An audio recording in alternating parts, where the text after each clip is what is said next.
Hey, Carnegie's painter.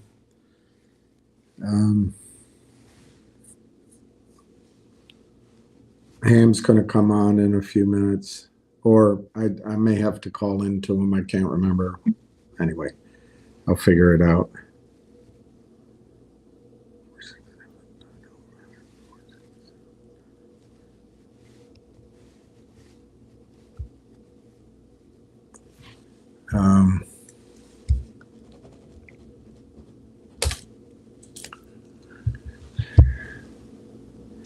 So the stocks that we follow, NIXX is down 12 cents.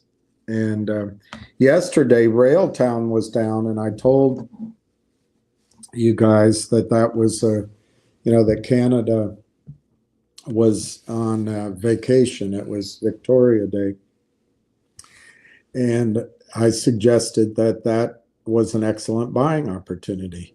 And sure enough, look at Railtown today. Well, I feel that way about NIXX here at $1.82. Let me give you the spread.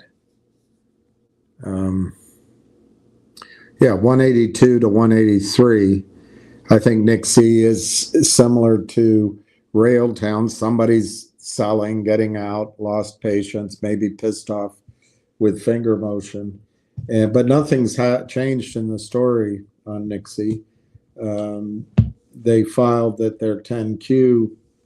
They asked for extra time on their 10Qs. So that, when I looked it up, I think they have 5 days, which I think is today, from the 15th. Today is the 20th. Maybe it's tomorrow, but they got to get that done. I don't expect their 10Q to be anything glamorous because they've been putting a company together. But it'll set up that other things can happen. So anyway, that's NIXX. It's down 6% today, 182.43.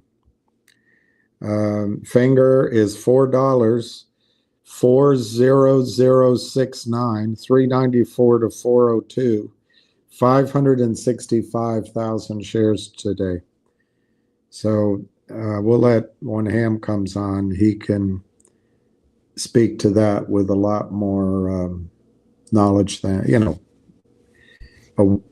whatever. I don't know if it's knowledge, but a lot more information perhaps. Railtown is now 25.2 to 25.99. It closed at 22.75. I forgot to look how low it went yesterday. But, even of itself, buying Railtown yesterday would be a good trade. Buy it yesterday, sell it today. The thing is, if you know a story, if you understand the story, and there's these momentary sell-offs, it's a great time to add to positions. It's a great time, as long as the story hasn't changed. And in the case of Railtown yesterday, it was a Canadian holiday. And that's where the stock trades, is in Canada, really not here. Obviously it trades here, but my point is the bulk of trading is up there.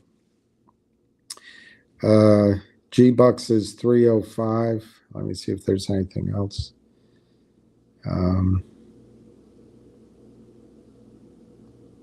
Yeah, there's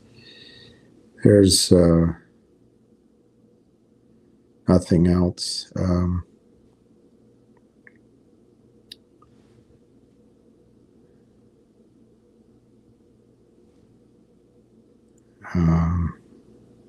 That stock MULN is down 30%. So whoever came on here, maybe, I don't know. They just got to be careful of it, trying to get you to run in it so they have something to steal as they short it back down. But Mullen's high, according to E-Trade, for the 52 weeks, $3,198. $198,000. $3,198,000. It's criminal. Somebody has to step in with leadership, and it isn't Adina Friedman.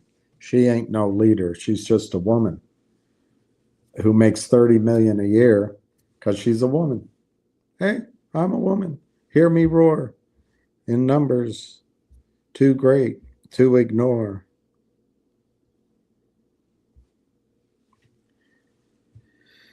I am woman. The future is female. God help us.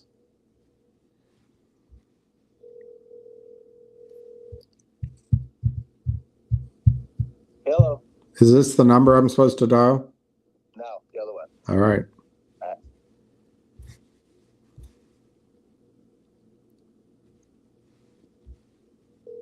The future is female. Don't forget it. Hello. Yeah. I Let's dialed. rock and roll here. You saw Christian put up a thing, the DOJ is going after white collar crime and financial terrorism. As long as it's against white men only, white straight men only. Let's merge in. Let's go to town.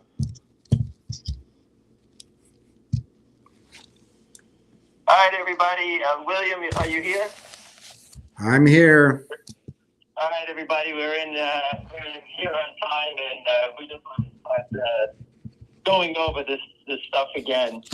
So you understand that I'm leaving Thursday. I'm going to do my part again, and I can't give you exactly the time and the place, but we're meeting the highest authorities in the country, the biggest. What can you call them? I don't know. What would you call the DOJ? What would you call it? The biggest law enforcement agency in the world, and we're meeting the highest level. All right, that's all I can tell you. I can't tell you where I'm going, what I'm doing, but that's where it is. All right, they haven't put a muzzle on me yet, but I'm sure they will. But again, William, I just want you to understand this also. Even though we have a big plan here to stop making short selling, I will 100% show them the details of the crimes in finger motion. I've been documenting the bear raids, printing them out day by day, month by month, everything I have. If you just remember those old, William, they used to make the movies. You make a book and you just flip it, and it basically shows like a motion picture. Remember? Yeah. Remember those old movies? Like I guess Buster Keaton days. I guess. Yeah. They used to flip it, and it used to look like a movie. Yeah. Well, that's what this is going to be like. You can actually see the stock going up, and you can see the attacks going down as you flip through the pages. And we want them to understand that, and we will, and I will concentrate 99% of my time on that. Now, I want to help all the people and other names also, but I have to focus. I'm not going to get them busy yelling out symbols. I'm not going to do that. I will do it as we get more down the road, but my goal is to break, expose, lock up the people in finger motion. Christian Shaughnessy put out the DOJ said today, William, they're going after white-collar criminals, and they're going to put their financial terrorism in the market, right? Financial fraud. So it's coming. They're telling you it's coming. And for these boneheads in finger motion who think they're getting away, we're getting the best at that ever. That I can tell you. And thanks to the shareholders for all trying to help out. We all need to row the boat together. And, people are stepping up, and that's what we need to happen, William. This is, you do your part, I do my part, Christian's doing, everyone's doing their part, Ace, everyone. The contact came through Ace, so, this is great. And I'm flying out. I'm going to go take care of it. I'm going to get the rest of the information printed out today. I have my folders ready to give out. I have 50 of them. I'll deliver them, and this way they can hear and answer their analysts. And I'll make it very easy to investigate the fraud on Jeff Easton, the debt spiral, toxic lender, making short seller, counterfeiter that only trades Yahoo options. That's now a super wealthy guy for investing in public companies, losing his total investment, yet is rich. I still can't figure that out yet. And I wonder how nobody has ever figured it out. How someone could put $12 million into a company, lose it all, and yet get 220% returns. And I'm sure the DOJ, and that's finding that little news, that information is very difficult. But we were nice enough to get the guy from Australia to brag about it. And now he put his own foot in his mouth. And we have that documentation where he's bragging he's up 220% in the Lynn Global Fund. 220%. So again, that's the richest guy, one of the richest guys in Australia. He sounds just like the guy in Germany who was he was like in the top 10 richest people in the world, $9 billion. He lost it all in Volkswagen and jumped in front of a train. That guy in Australia sounds just like that guy. These rich people can't help it. They need to get returns on this. You wanted to rich already. Why do they continue? Why do they let people rob and destroy public companies?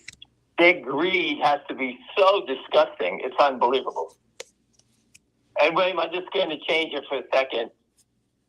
The CEO of CBM did a 30 or 40 for 1 reverse again. That's the guy that you wanted to work with? No, I know him. Oh. And I always said never buy his stock because he just raises money all the time and he wipes out the shareholders all the time. Not some of the time, all the time. Since 20 years, I know that guy. Okay? He believes in raising the money and getting to his end result. And you know what? If the shareholders get wiped out, no big deal. It's part of doing business. That's how he looks at it. And he continues to do it. You know, and my friends who do own it, they just finally couldn't take it anymore. You know, their break even is $300 versus 10. Just wiped out them all. It's a disgrace. He keeps doing it. But this is what they do. You can see the devastation, everybody. I hope everyone realizes what you're seeing. And no matter what stock you own, it's going to happen to. And that's why I keep trying to tell everybody to unite and stay together. Because it's going to happen. The only way. Hold on a second. It's so nice outside. I have the dogs in the backyard. Oh. And William, I think I told you about one of the puppies last night that had a little problem. Oh, don't describe that. That might. I have to tell it to everybody. I want to. Hey, listen, we all have our. He's going to be embarrassed when he finds out you told everybody that. The puppy had an erection and he couldn't put it back down. I raced up to the animal hospital. And this is very common in puppies, and they took care of it. And the doctor came out. He was about 30, 35 years old. Beautiful. And I told her I had the same problem, too, because they had the way to fix it. They got to put lubricant on. Then you had an erection. Yeah, I stood there, too. I said, what about me? That's what I did for an hour and a half last night, waiting in the emergency room. My dog with an erection that wouldn't go down. So that's always fun, going back and forth, doing this nonsense to take care of that. But we all have these issues. We all fight, and we do what we have to do. There's only enough hours in the day. You know, like yourself, we all get tired doing it also. You know, but we have to keep going on. This is our livelihood. And again, we all watch these guys attack the stock. We all watched it happen. We all watched the attacks. Yesterday, they were doing it like crazy. Yesterday, I told you I priced by 250,000 shares. Okay? Every time we went positive, they pushed it back down. Every time. And we wanted to pay 4.25, and they wouldn't allow us. Think about that. Today, I have friends that are buying stock, not as big as yesterday, but they're out there buying it. And they all have on their order forms, don't pay more than $4.50. $4.50. They just keep selling to us below 4. That's how stupid these guys are. They want nothing. They can't have the stock tick up. They can't do anything. That shows you how trapped they are. And I'm telling you, the biggest law enforcement agency in the world is going to know all about Jeff Easton, the guy in Australia, the paper trail, the phone records, benchmark, wire fraud, you name it. SYTA, which is actually going now. They reversed that stock later. That's fine. Only after 3 years that they murdered it. So now they're going after that company. They're squeezing that one today. I don't know what the squeezes are after they do these reverses. I don't know what that pattern is. I haven't really had time to figure it out. But I could never tell you to do it because these guys just murder these companies and get wiped out. You know, I expect CVM to come out with news soon saying everything is great because he wants to rope in new buyers, get rid of the old, or get the old people to buy back in. And that's, you know, I stay away from that nonsense. That's not my game. You can do it yourself, but you can see that they squeeze them after they reverse it. SYTA was about a year ago, I think it was. And they, you can see the stock up today, but they already murdered it. And they, you know, it's only the new investors that make the money. The old investors just all got wiped out. Yeah, the 52-week high is almost $885, and the low is $93. That's after reversing it. I mean, these guys are just brutal. All right. Any questions, William? Do you have anything you want to ask? Or?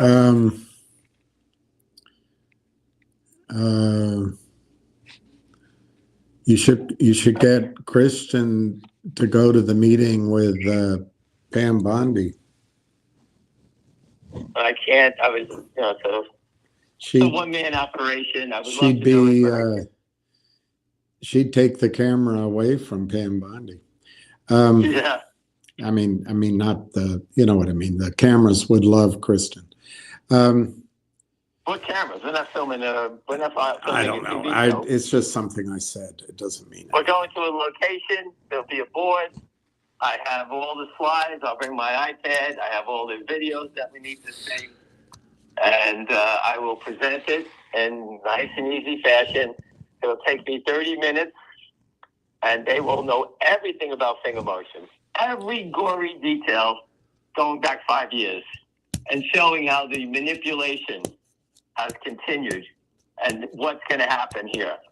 And I'm going to tell it point blank.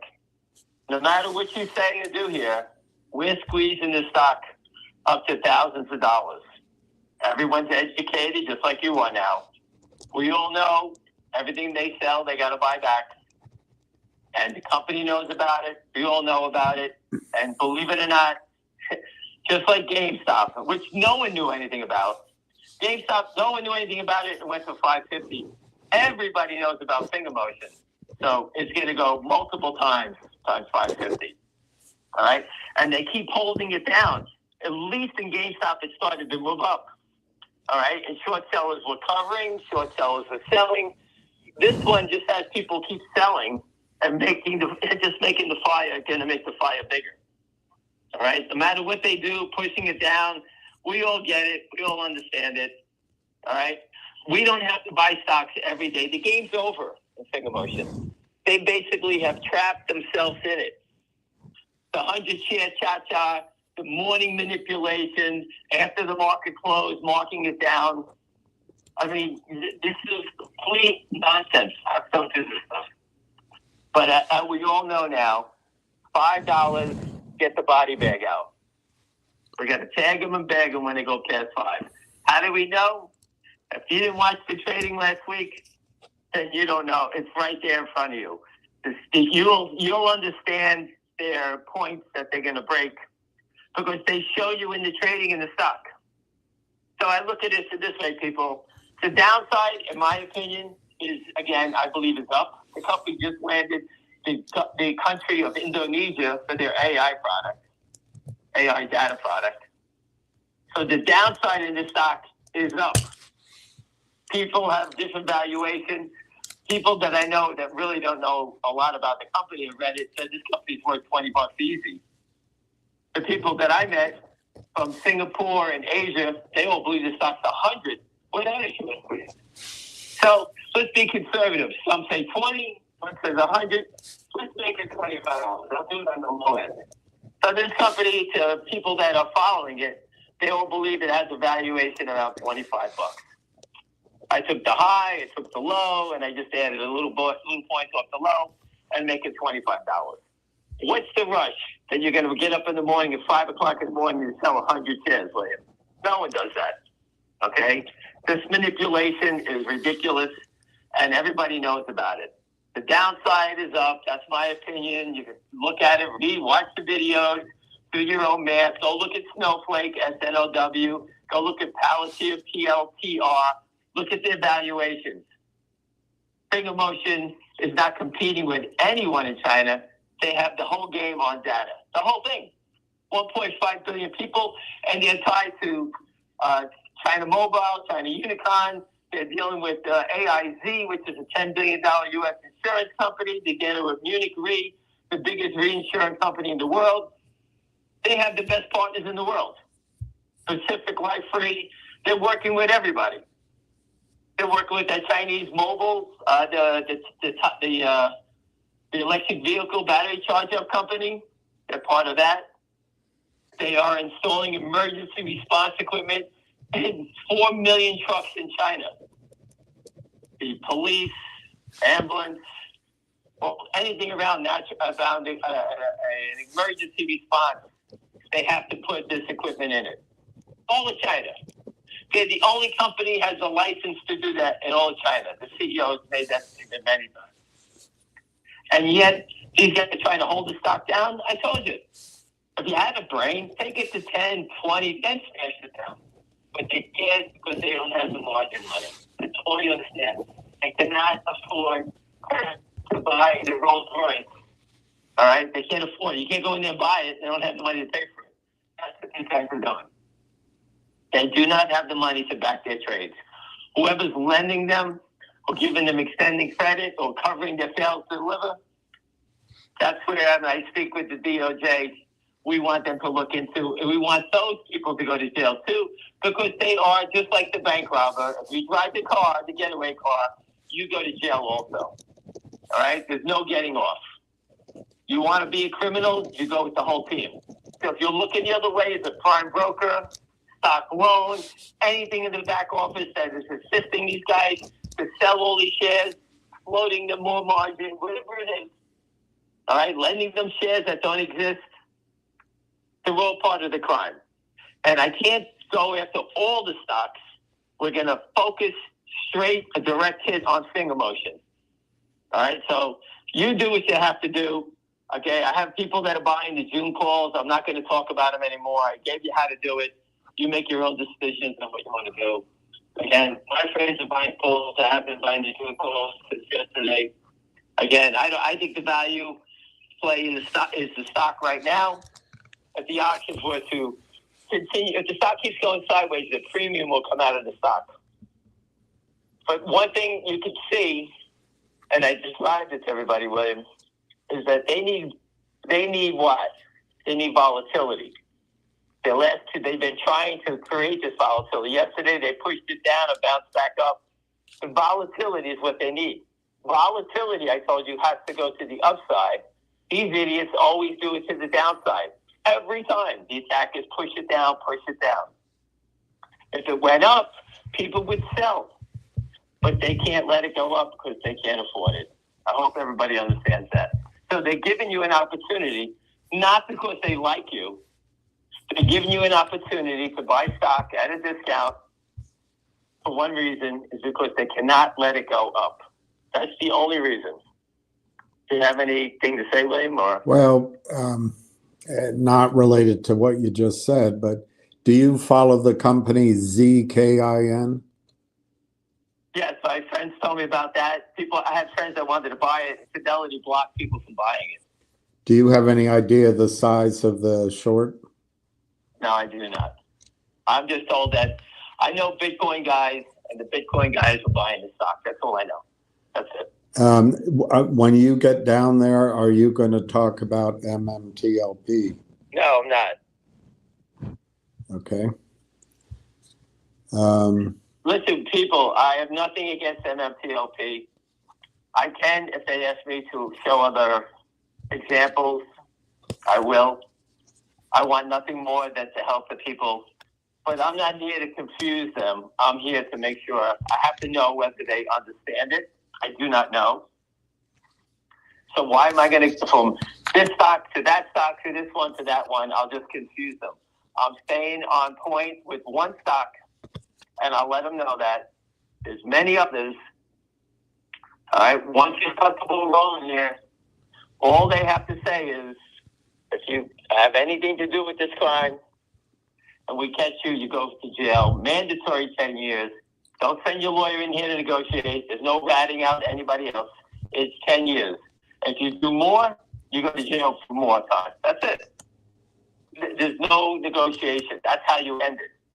What's that park? What's that park in New York where most of these guys are from? Menlo Park? No. No, Borough Park. Borough Park. They're not going to like going to jail. Oh, no. They're not going to like that at all. A lot of them moved to Muncie, New Jersey. There's a big crowd there. This gentleman isn't a Trump fan. I guess Hey, he's... let me just tell you this. I want to tell you a quick story. A gentleman that I worked with many years ago, and I haven't seen him in 20 years. I told you today he stopped at my house. And the last time I saw him, I was at the Uptown Athletic Club. Say that again? I was at the Uptown Athletic Club in New York with him. He invited me to lunch. All right. Or the New York Athletic Club, whatever you want to call it. He had to wear a jacket and a tie back in the day. I went to meet him for lunch. And he became a CEO of a public company. And I said, where are you going after this? He opened his jacket and he had a gun on him. And he says, I'm going to the Essex House. Okay? It's on Central Park South. There are a bunch of Orthodox Jews naked shorting out of the Essex House. And I said, I remember the guy's name. It's Avi Rubinowitz. And he said, yeah, that's the guy's name. How'd you remember that? So I don't know. That's what you told me that time. So, I mean, it's saying that I'm surprised people haven't killed anybody yet because they just robbed everybody's money. I don't remember the company, whatever he was doing, but I remember the conversation. And he was furious at that time. So, you know, I just said, hey, I got to go. I don't be involved in this. And I left. I haven't seen him in years. But again, this is the stuff that goes on. They're naked shorting out of the Essex House on Central Park South. I met Joe Frazier at the Essex House. These guys are animals. That's a very exclusive address, and that's where they do it out of. My friend was an attorney. He used to represent the Essex House, and he couldn't believe it when I told him that. I don't know if they're still there. I don't know what happened, but this was years ago. So, again, they're criminals. You have to know how to navigate the financial system. You have to have bank accounts around the globe. And this is how they move money around. All right? It's a network of people. Once they start going down, just think about it. How does anyone allow? I'll just give you an example. This guy stole money, naked shorting. He has ties to Jeff Easton. He has ties to Anson. All these characters all know each other. There was a post on change.org. 6,400 people all signed up to report him as someone that is a fraud that needs to go to jail. Well, he got busted by the SEC finally. He bought a $10 million condo on Fisher Island. If he bought a $10 million condo, that means he's got a lot more money behind it. So this guy brought a ton of money. The SEC charged him with fraud. He pays his fine. He's not in the business anymore. And he doesn't go to jail. You want to know something? Let me do that crime. I'll take the Fisher Island condo with $50 million in the bank, have people laugh at me for a couple of days, and say, hey, want to go to dinner? No problem. I got the check. No one's going to say anything. And that's what he did. He belongs in jail. And I'm going to bring that point up, showing exactly that. Here are the people pointing at the criminal. They were all robbed by him. He continued, caught by the SEC, and there's no criminal charges yet. He bought a $10 million condo, bragging about it in the newspaper. How much money does he have behind it? Where did he get the money from? And there's your first guy to go to jail. And once they grab him, he'll give up everybody else. He'll give up the brokers he did deals with. He'll give up his partners. I told you he did deals with Lynn Partners. And they short these things together. That's how it works. So I'm going to do my best to expose nice and easy. And so if you're not going to stop this, then we all want to do it. All right? Why not? It's free money. We all figured it out now. We just need a prime broker. We'll raise a few bucks and we can start doing it. Then we go on boards instead of trying to help a company and tell with a company what they're doing as positive. We'll just go right out there. The company's a piece of shit. You're pumping it. You're this, your mother, this, that, and just piss on anybody who tries to stop us. That's all. Eventually, shareholders will give up, and we'll just keep rating it until we break it. Our first play, we could probably steal, $100 million. Why would we do it? If we have a couple of thousand investors, we're all going to be up 220, 30, 300% on our money. And we just go from stock to stock. If they're not going to put them in jail, then we might as well join them. We can't beat them, we might as well join them. And that's the message that the DOJ needs to know. And I believe me, if they're not going to do anything, I'm going to tell everybody, I'm going to tell them, hey, if we don't hear something soon, we're going to start doing it. Since you're not putting anybody in jail, there's no crime. Why don't we do it? The president ain't stopping it. Dan Bongino ain't stopping it. Cash Patel, Dan Bondi, whoever it is, someone needs to stop it. And that's it. And that's what we're going to do. So they can play all the games they want. We're going to expose them. And it's coming down this week. So we got our at bat, and I want people to understand that. What else you got, William?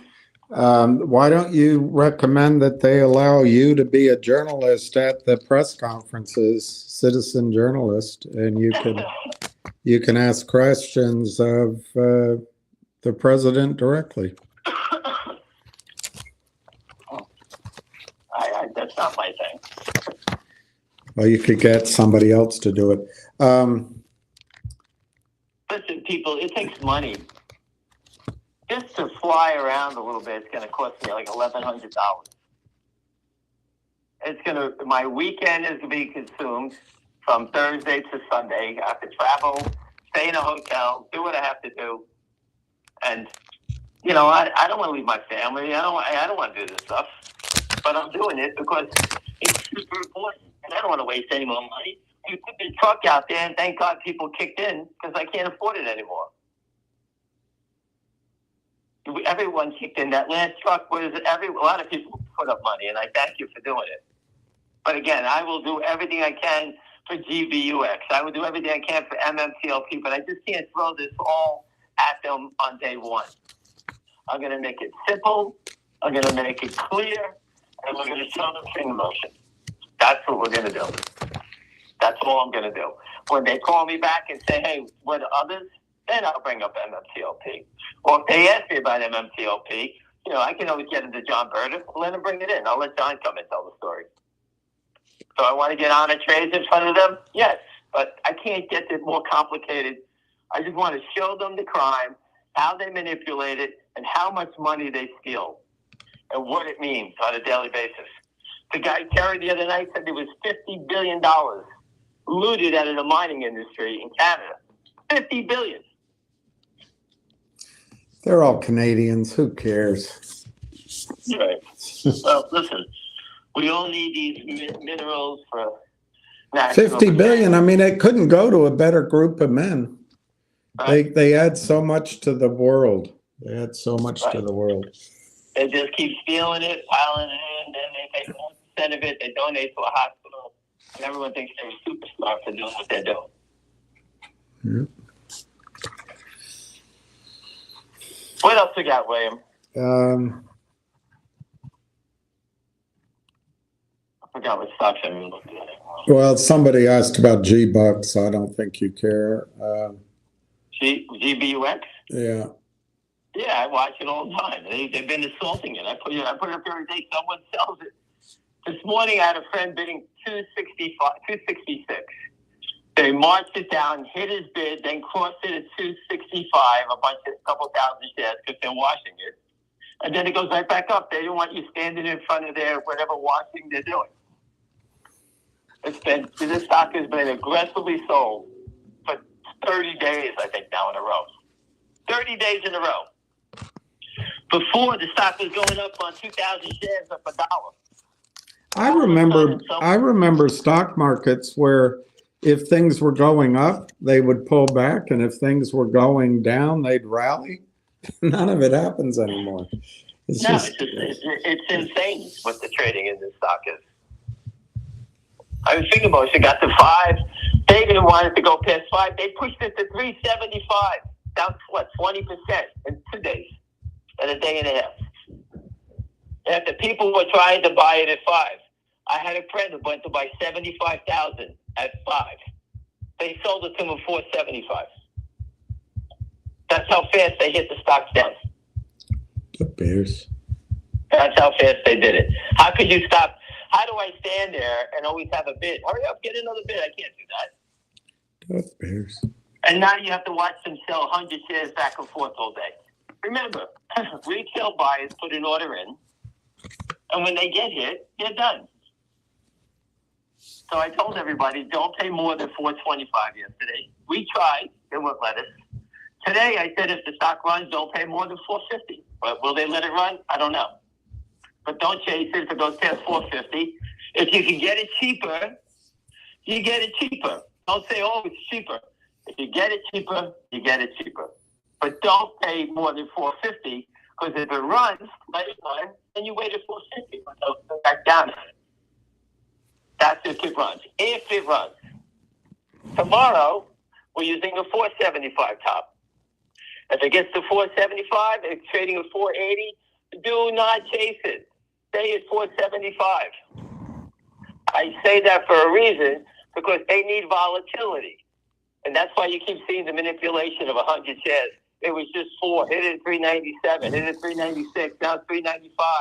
Sell 200. Sell 100. They want to try to move it down. That's all they're trying to do. Who's in a panic to sell 100 shares?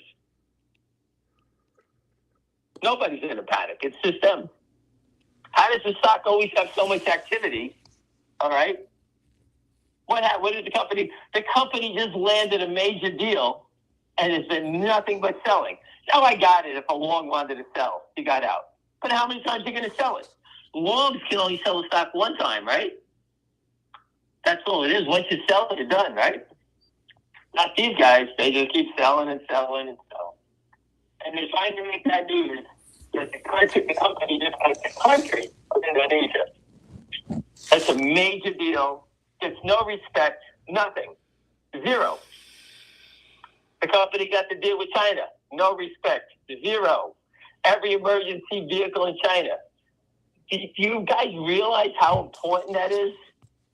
How a company like Finger Motion had a contract to install emergency response equipment in the Chinese, in the country of China. That's like the U.S. hiring a Chinese company to take care of our most sophisticated stuff in defense or emergency response. Finger Motion has been approved and is an approved partner of the Chinese government. You know how many other? This company was a top-up business. Now they're into data, the top-up business. They're recharging the cars, the stations. They have the emergency response. Think about all the stuff that they're doing, that they got the approval to do. The text messaging, I forgot about that. I forgot about the Apple Care, the iPhone, the insurance. I mean, this company has deals all over the place. They don't have enough people, and obviously, down the road, they're going to need more money. These businesses are ready to explode, but they don't want to sell it down here. They know. So they're funding this car business thing, and we'll start seeing the revenue of that soon, and how much they make and how much profit from that. And all that is just laying out some money, doing the work, and getting paid by the Chinese government 4 million times. That's what the shareholder told me. 4 million trucks, emergency response. Think about the city you live in. How many do you think New York City has alone? Between the electric companies, the gas companies, everyone that is part of an emergency response, when there's an emergency, everyone needs to know what's going on. This is how they're communicating. Now, if you live up in Rhode Island, there's like 2 trucks up there. That I got it. No one gives a shit about that state. All right? But again, if you live in a big state, California, how many emergency response trucks do you think they have there between the electric, gas, fire, police, this, that, everything? thousands and thousands of trucks. And Finger Motion has that deal. Yeah, let me sell my stock because they got these deals. The company just got Indonesia. Let me hurry up and sell my stock down. This can't be good news. It's just that they're jerking you off. It's a head fake. That's what they do. And they always try to get the news behind the company. They want you to forget they just signed a deal with Indonesia. Read the news. Can someone repost that on Twitter? I don't think they like to see the news coming back out again. They hate it when they see that news. They want that news to be off the tape. That's the most important thing, William, to the criminals. When a company announces great news, hurry up, get a couple days behind us so people will forget it. And they'll say, why is your stock going down? I guess that's not good news. That's their MO. That's what they try to do. That's it.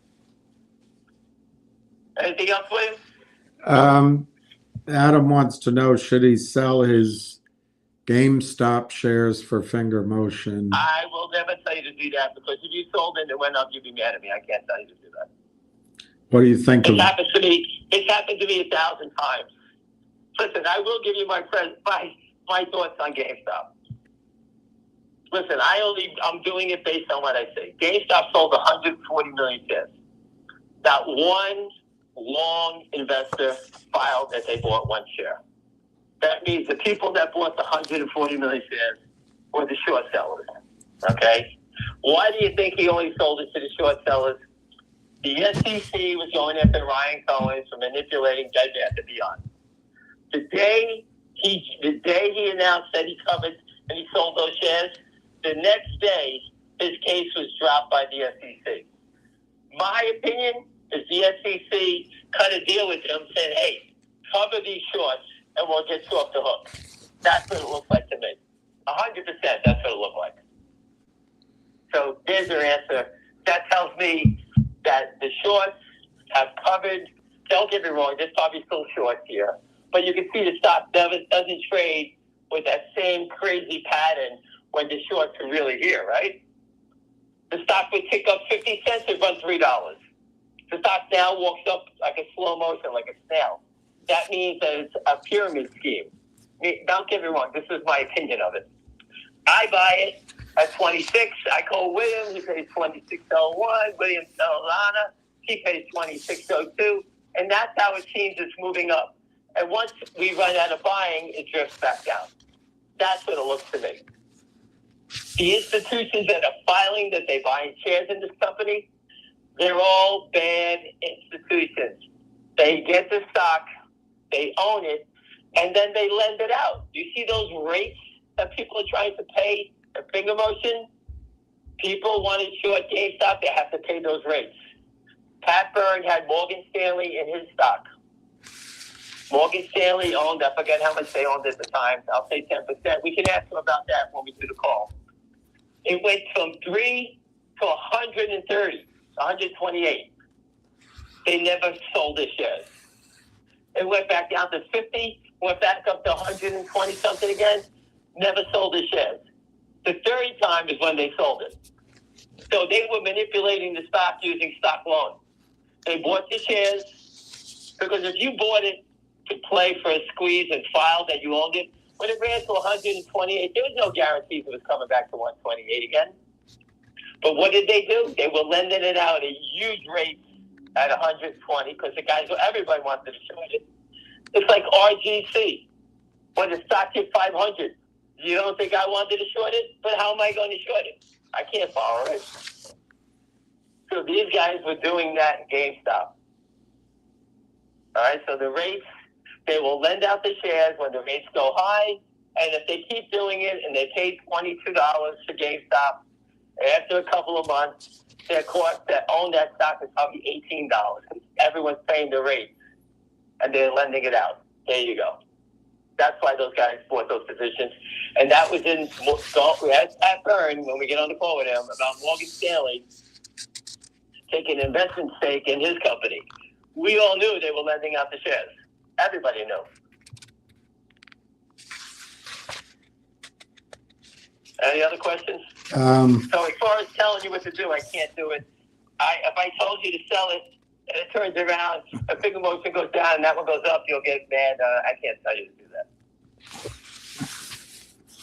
But do your homework on it. Read up on it. That's all I'm trying to tell you.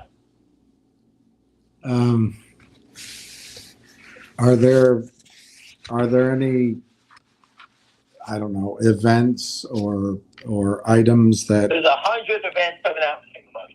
Yeah. The earnings come out. The raw capital reports coming out. There's that rumor Alibaba. Listen, Alibaba has been, frankly, if someone put up, they're in there. If you do their presentation, Alibaba's mentioned a lot. They all know each other. Are they possibly having meetings? We've heard they were having meetings. What we heard was they were going to take a stake. Could something have changed? Could it be in the middle of the works? Could it come out tomorrow? Anything could happen. We put it out as a rumor. People in China and Hong Kong are talking about it. So that's why I told everyone about it. Why, we're not allowed to talk about it? Hey, I'm hearing this. Is it true? We don't know, but we know that they do business together. It's out there already. The Finger Motion is doing the emergency response in all of China, doing the phone top-up business in China, doing SMS text messaging, this, that, and the other thing. I'm sure Alibaba and them know each other.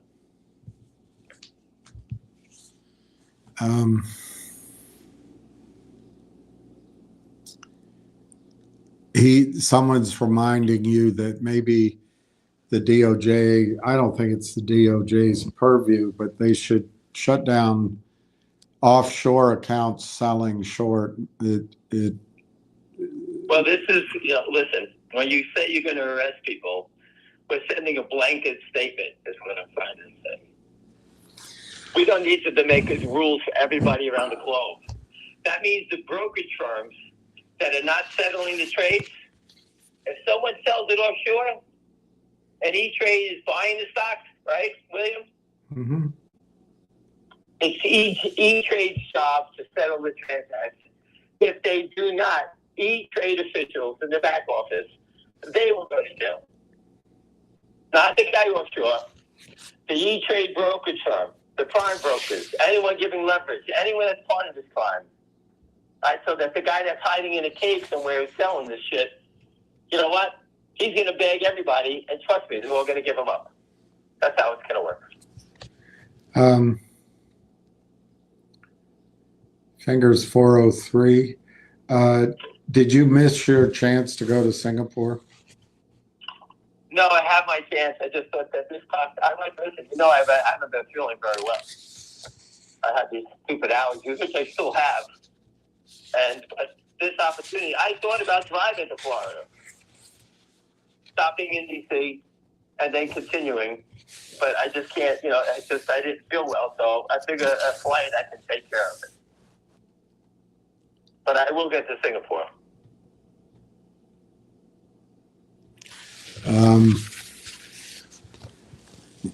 Listen, they're buying it.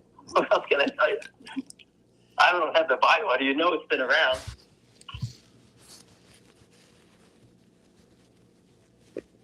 Listen, the information is right there. The company, it just landed a major contract. Why would anybody sell on that news? The only people that would sell on that news are people that have no idea about the crime and they get ripped off. That's just how it works. We've been trying to tell you about the crime, and that's why I tell you to use limits so that you won't get hurt. There's professional funds that are buying the stock, and they know what to do. I told them point blank, use levels. Don't chase, accumulate. I say the same thing every time. These guys need volatility. No volatility, the stock is going to melt up.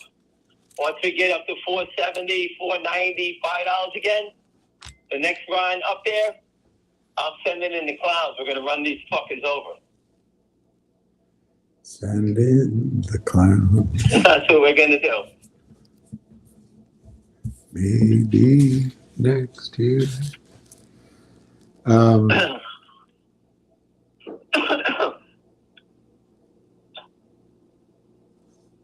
If anyone has allergies, boy, is it bad.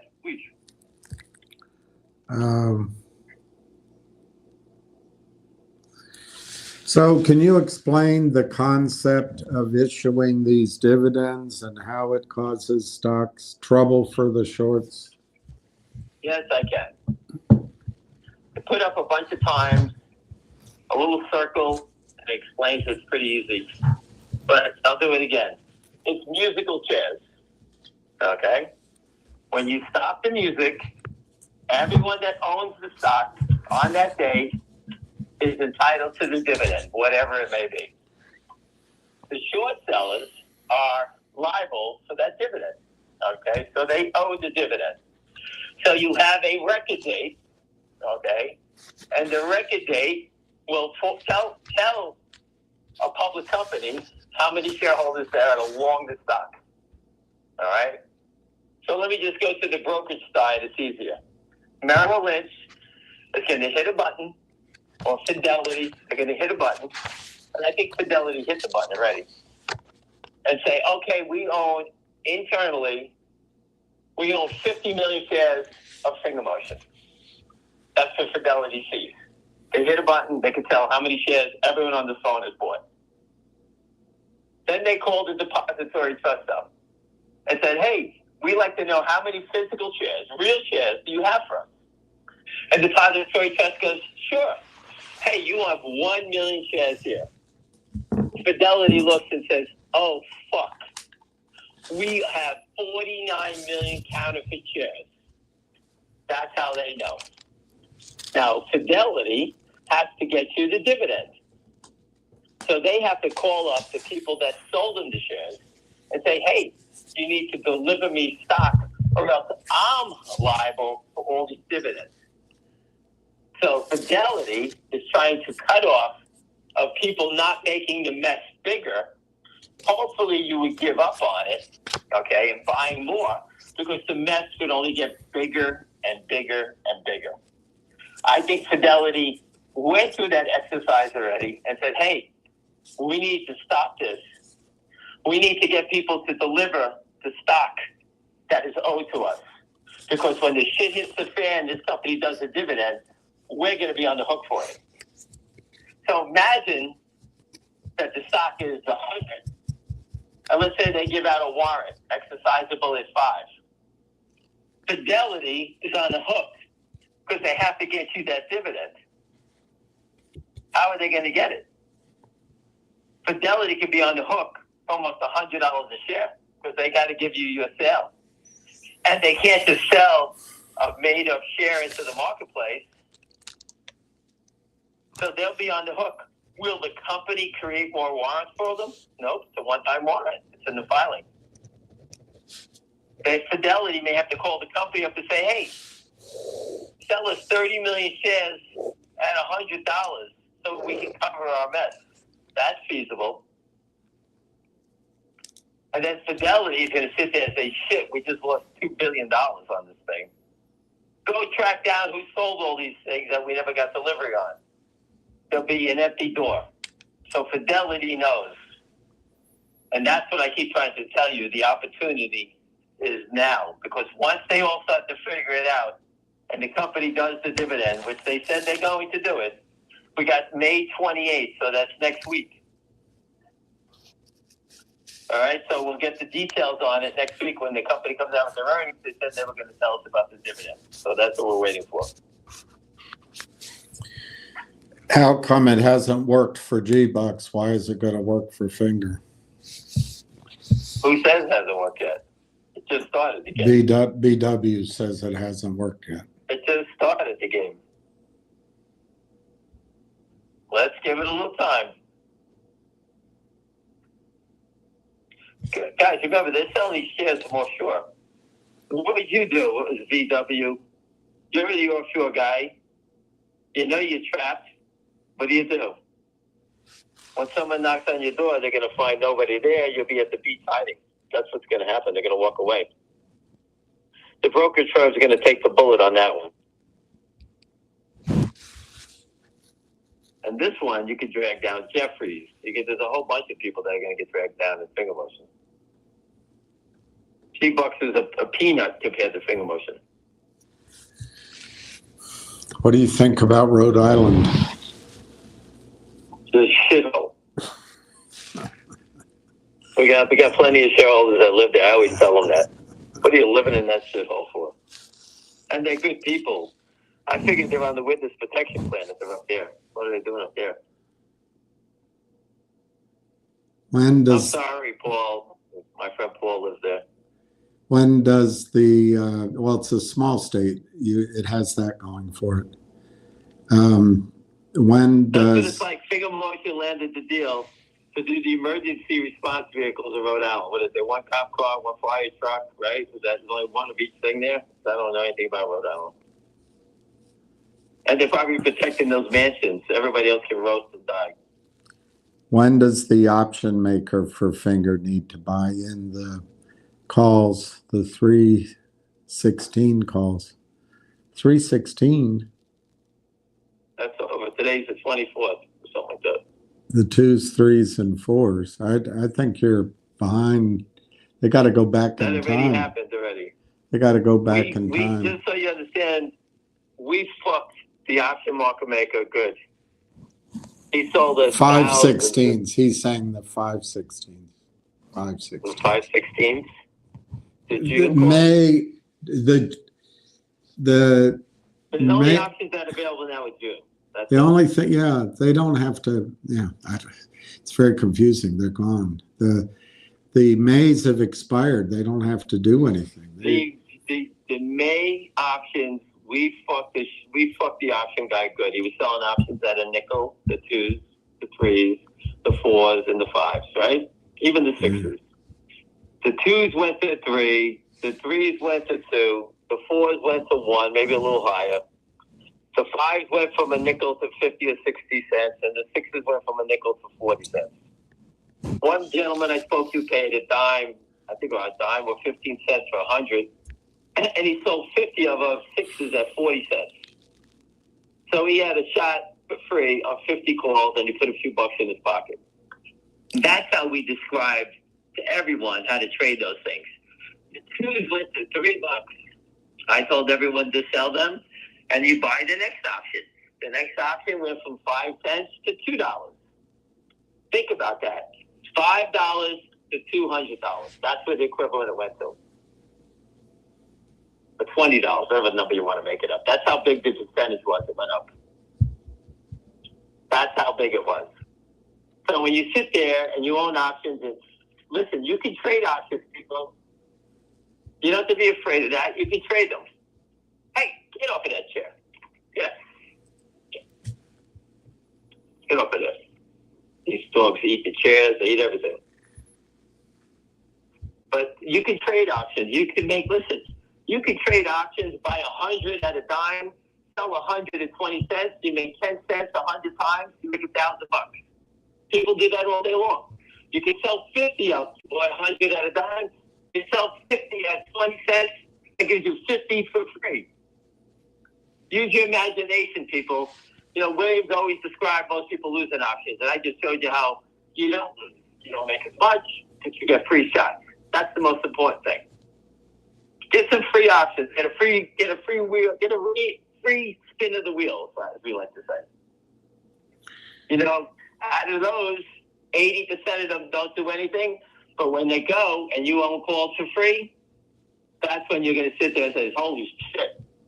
And you don't mind holding on to an option that goes from $5 to $500. You could sell them and buy cheaper calls and put money in your pocket. And now you say, "Oh, I got 200 calls from 50 calls." That's how you do it. And I said it 1,000 times, and you got perfect stock play because these idiots were selling calls at a nickel. And I showed you how cheap it was and how stupid it was. And my older brother always says, never sell things at that cheap because all it takes is one time and you get burned. And that's what happened to this guy. So they may have won at the end and knocking out the $5 and $6, the 5 calls and 6 calls that were cheap. People lost money. I got it. For the most part, those options that went down, the 5s and 6, 90% of it were free shots. One of my friends owned 2,000 of the 6s for $0, and he put $60,000 in profit in his pocket. How does that trade? So when he didn't buy June calls, he went out and bought stock at $4. He got $60,000. He had $60,000 to buy stock at $4. So whatever he bought, 10,000, 12,000 shares, whatever it was. With the profit he just made. And he had a chance for 2,000 calls at 6 for free. Every dollar the stock would have gone up at over 6, he would have made 200,000. Imagine it going to 100. That's what the game is about. And that's how, those are the people that really make a lot of money when you learn to move your options around like that. I'm talking major league money. And that's what I specialize in, doing that stuff. Who else should specialize in that? The Brownfield Fund from The Big Short. I put the video up 30 times. We like to buy cheap calls because people don't believe in events. And when an event does happen, we put up small money and big money. And it's in the video. I put it up. You can Google it yourself. Or go watch the movie. And he tells you right there. And those guys started with no money and turned it into $70 million. And what were they doing? Swinging for the fences on small plays. Again, I don't want to keep everybody on all day. But finger motion will be the highlight of the highest enforcement agency in the world in the next couple of days. That I can promise you. I don't know what they'll say when I leave, what I can say or can't say. I do not know. But right now, no one put a muzzle on me. They'll say, tail that guy. Find out where he's going. Oh, yeah. I go to a pickleball court. I go to my friend's chicken store, Wendy's, to get a chicken sandwich. I go get a hot dog every couple of days. That's what I do. They'll kill themselves following me. They'll say, leave the gun. Take the paddleball racket. He's in circles. Grab the paddleball racket. Leave the gun. They'll take away my paddle and hold me against the wall. William, I told you the other day I committed a cardinal sin. I played with a guy who was a big guy, young guy.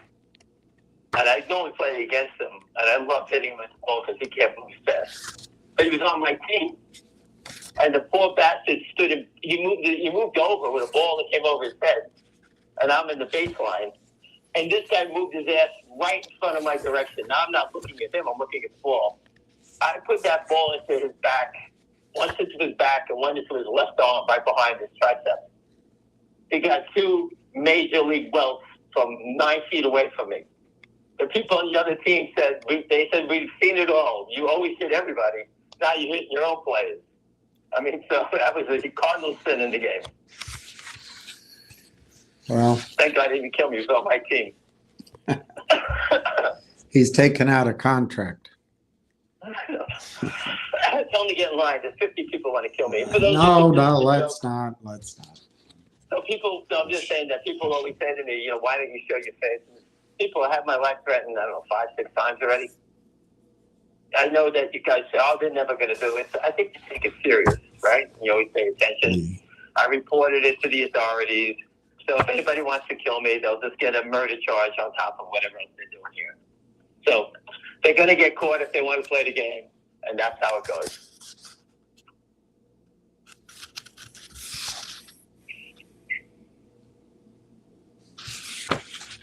And like I said, I got text messages telling me that they want to, get rid of me. I've had it, and the guy was warning me. So, I mean, I have it. So it is what it is. And that's why I don't really go places to meet people. If I do meet shareholders, it's only after I vetted you and I feel comfortable doing it. And I met plenty of them.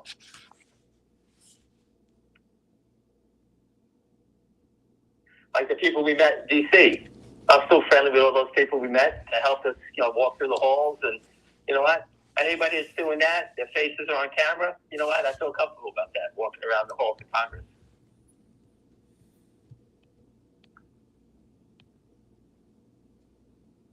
All right, so today's Tuesday. I'll leave you at that. You know what I'm doing. These photos you're seeing up there, all of them are pretty easy to read. Hey, Pam, do this. Hey, Pam, do that. Here you go, Pam. Nice and easy. It's right there for you to see. All right? So hopefully there'll be a group of attorneys there, enforcement agents. I'll teach them all. I have 50 packages ready to give out, and I'll make sure they all know and baby steps and how it works. All right, Pat Byrne, when he comes, lands in the country, we'll have a call with him. We'll talk about the Morgan Stanley stake and the overstock. He knows about it. I believe he's written about it. I just couldn't find it. He wrote about it many times, how they own the stock and they lend it out. All right, we all knew what they were doing. They weren't investing. Pat Byrne was fighting with Morgan Stanley, and now they're taking stakes in the company. Just look at the people taking stakes in GameStop every day. Jane Street, this guy, that guy, they're all short sellers. That's who takes the stakes in your company. And what are they doing it for? To lend out. Again, you know the story. I gave it to you 1,000 times. You know, I will help other companies, but we have to get one across the finish line. I can't scramble everybody's brain with 50 different stories. So I'm going to focus on the one that I know best, and we'll go from there. As they call me back for others, then I'll teach the other ones. All right? Okay. All right, listen, everyone, have a great day. It's beautiful outside. Go outside and enjoy it. All right, I'll speak to you later. All right, thanks. Bye. Well, I'm going to stay inside with you.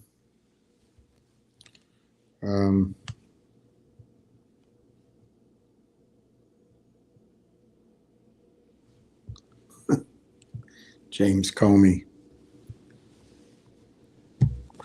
All right, Railtown is up 3 cents. So yesterday, I think you could have purchased it for 22 cents, and it's 25 cents, almost 26 cents today. If you know a story and for some reason it hits an air pocket, like yesterday, the mama whale, the mama moose was on vacation while the calf traded, and so the shorts sold it off, or someone got impatient. I don't know. The main trading for Railtown happens in Canada. We're just a little adjunct to that. Yesterday, somebody came on here saying MULN, it's racing. Well, it's down basically a third to this morning, I think, 25 cents. Finger 403, up 22 cents. GME is 28.50. So going to that gentleman, the gentleman who asked him, I got to find it. Should he sell?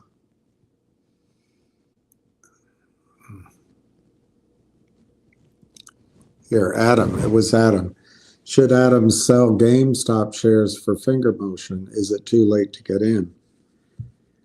He said, look, I'm not going to tell you because if I tell you, GameStop will go to 30, 35, and finger will go down. But he went on to tell you his opinion of what happened at GameStop. And I agree with him. I think holding GameStop is just misplaced loyalty, misplaced dreams, misplaced. It's a shock reaction to what happened. It's the inability to take your brain and your emotions out of shock. But right now, GME's at 28.52. I'm going to write this down. 28.52. And I'm going to assume you have 1,000 shares of it.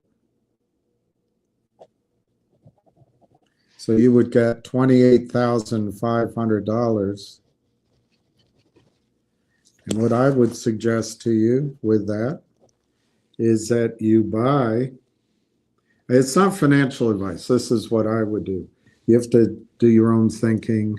I don't know your situation. I don't know if you're rich, poor, trading your mama's account or whatever. I don't know. So it's not financial advice. But anyway, I would take the sale of GME at 28.5 and I would buy NIXX at 185. I think it's cheaper than that. So I'd buy 15,400 shares of NIXX today. I'd do it today. Symbol is NIXX.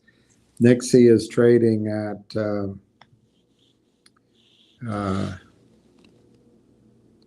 184. I used 185. So maybe you can buy 15,500 shares.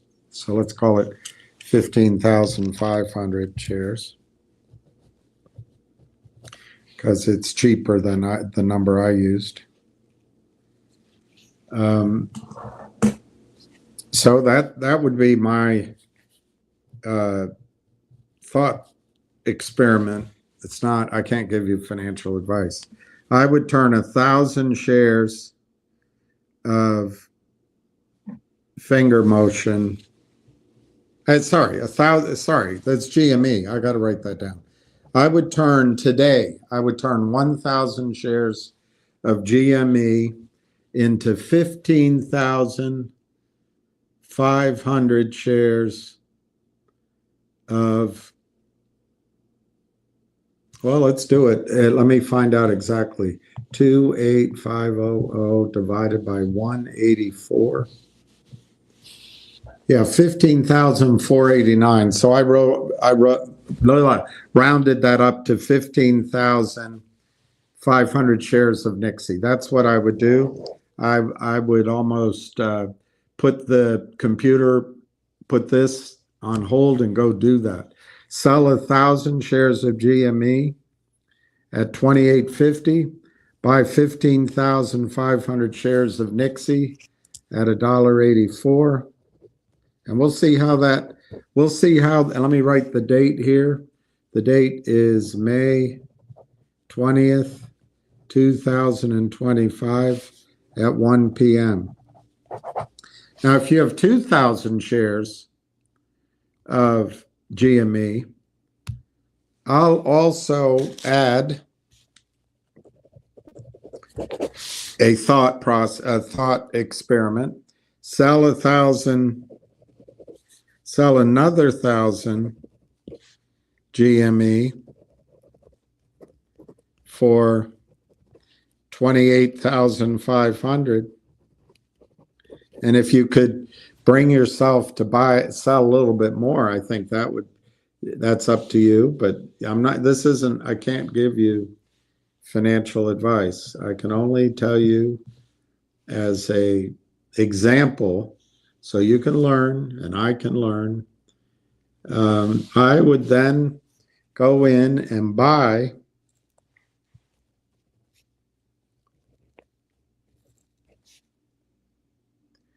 I'll just use the last trade.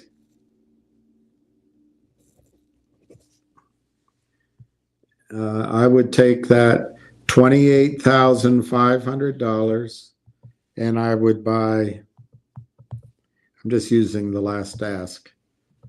I would buy 110,000 Railtown AIF, and I would pay 0.2589. So I'm going to keep these notes. They're very legible. You can tell they're very legible. And we'll see where both stocks are in 2 weeks. Well, we'll do it anytime the stock moves. We'll see where it is in 1 week, 2 weeks, 3 weeks, 4 weeks, 5 weeks. But that's what I would do. GME, Adam, is an illusion.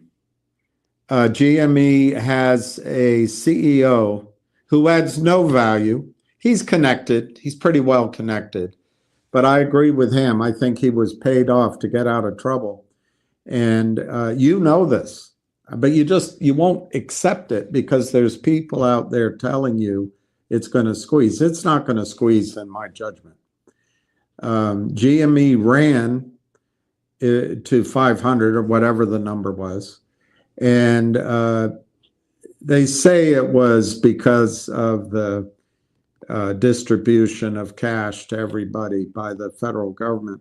I think that might have been part of it, but I think something else was going on behind the scenes. And so Ken Griffin and Steve Cohen came in and rescued Melvin or Marvin Capital and contained it. Now, retail got all caught up in it, buying all the way up. Probably very few retail traders sold. They got burned because this is going to be the mother of all squeezes. This is going to do it. And of course, then the merging of being on a team, being part of a campaign, being part of a moral fight to change the system gets mixed up with making money. And so then you got affected, who couldn't, by the emotion of everybody in it. Tremendous guys. I met George Donahue, does a great job. He believed, well, I don't know what he thinks right now, but he has believed that it's going to be the mother of all squeezes. And I get a lot of feedback that this thing is just, I don't know what I'm talking about. They sell the best game consoles in the world, and game consoles is where the future is at. And they have retail leases around the world, and they're just the best. And now they've got Ryan Cohen, and he is a genius, and he's going to buy Bitcoin, and he's got, I think, $5-6 a share in cash, and he's going to buy Bitcoin, and all of a sudden that $5 in Bitcoin is going to be worth $30. It's just it's an emotional disconnect between your emotional part of your brain that's still shell-shocked and your rational part. There's nothing Cohen can do with Bitcoin to make up the difference between $5 a share in cash and $28 stock price. Nothing. He's old man. He's not going to invent Netscape. He's not going to invent TikTok. What's he bringing to the table? What he does bring, he's there to help the criminals out. And so when Roaring Kitty comes on, complete doofus, saying nothing, smiling, 1 billion people watch him. And he's worse than watching a silent film.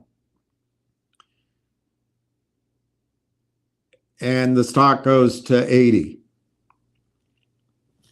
from these prices. I came on here, we had calls. I said, you should sell your calls. Sell calls against your position at least. Sell your stock, sell. Of course, the emotions are, we're about to have a squeeze. This is going to be, what was going on? What was going on? The criminals who own the SEC, who own Congress, who own the lawyers, the same shorts that might have been in trouble that Ken Griffin and Stevie Cohen helped out, they want to close their positions. They want to get out, and they probably did. They probably made money on the way down, but they want to make more money. They promised Ryan Cohen, that he was going to get capitalized, so they need to pump the stock up and make more. No mistake about it. It was the banking system that pumped up the price of GME, and they used Roaring Kitty, and the SEC went along with it, and their lawyers and their attorneys. I can't believe what you say about attorneys. I've been one for 51 years. They looked the other way. They lied. They broke their oath for money. So it went to 85, and it came all the way back down to 20 something. Then they did it again. They got it to run to, I forget, 40, maybe $50. And it ran up again. They brought out the same old tired roaring kitty. They filled the boards with this is going to squeeze. They pay people to do that too. And then they sold into it. So GameStop did a deal, another deal, a third deal. I think they've done 4 deals. They're probably, if it runs up a bit, they'll do a 5th. They've, according to Jim Cramer, to get out of their leases, which they need to do. I went into one at Tyson's Corner. There's nobody in there except a nerd behind the counter, and a bunch of crap I would never buy going ceiling to ceiling. Nobody going in. And I checked 3 or 4 times. I was in that mall for, I don't know, 3 hours. And as I'd walk by, I looked many times during the day. Admittedly, it was one day, so maybe I was just there on an off day. But I went into the store several times. Nothing. So Jim Cramer says they've got to get rid of those leases. He estimates it'll cost $1 to $2 a share to buy out all those leases. I don't know. You have to sit down. You have a pen and paper. Figure out how much money they have. Figure their debts. Divide it out by their market, their capitalization, fully diluted. Figure out how much cash they have per share. Adam, you're paying a premium, in my estimate, of $22.5 per share because Ryan Cohen is the CEO. He's just a dork. He's there for his own money. He's going to have a young chick as a wife. His kids are going to go to the best schools. He never has to worry the rest of his life. He doesn't know what the hell he's doing any better than you do. But he's hit the gravy train. And he's there, in my opinion, he's there just to help the shorts, Ken Griffin and Stevie Cohen, get out of their positions if they haven't already. And then the rest are just taking money from you. And I think I say it in the politest way, I'm a friend. I think you're an idiot to hold on to GameStop, but you got to make your decision. Listen to a guy like Lion can give you the technical targets. A guy like George Donahue can give you the story as to why it's going to be the mother of all squeezes. But I think you could sell GME, lock in a loss, and you could go to NIXX. And let me just show you something. I just found these. I'm going to throw these away. I didn't date them. I'm a little discouraged. I didn't date these. But I did have a girlfriend. Really, I did.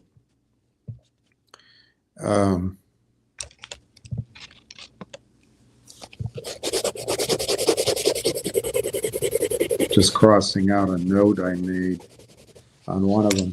So I think a month ago I wrote this, but I don't know. I didn't write down the date. But I said when NIXX was more expensive, about a month ago, maybe 6 weeks ago, I don't know. But I said I had a certainty pretty high that you could make 5 times on your money. Now, is that going to be right? I don't know, but that's what I said. I'm going to throw this away now because it's not dated. But I think you could do that on NIXX. That means it has to go to $8, maybe $9, depending on what price you paid. I think you can get 5x on your money. I don't think you're going to see that on GME. GME to give you 5x it's the Ryan Cohen premium, I guess. You really believe it's going to happen. GME would have to go at $140 a share. I think NIXX could give that to you, let's say, over the next, look, they owe us. They filed, they're delayed on their 10Q. they have 5 days to catch up, so they owe that any day now. And they've announced the new CEO. They've announced all the ideas they have of what they're going to do. They need a follow-up. There's no premium for the new CEO in NIXX. There's no premium. There's no $22 a share premium.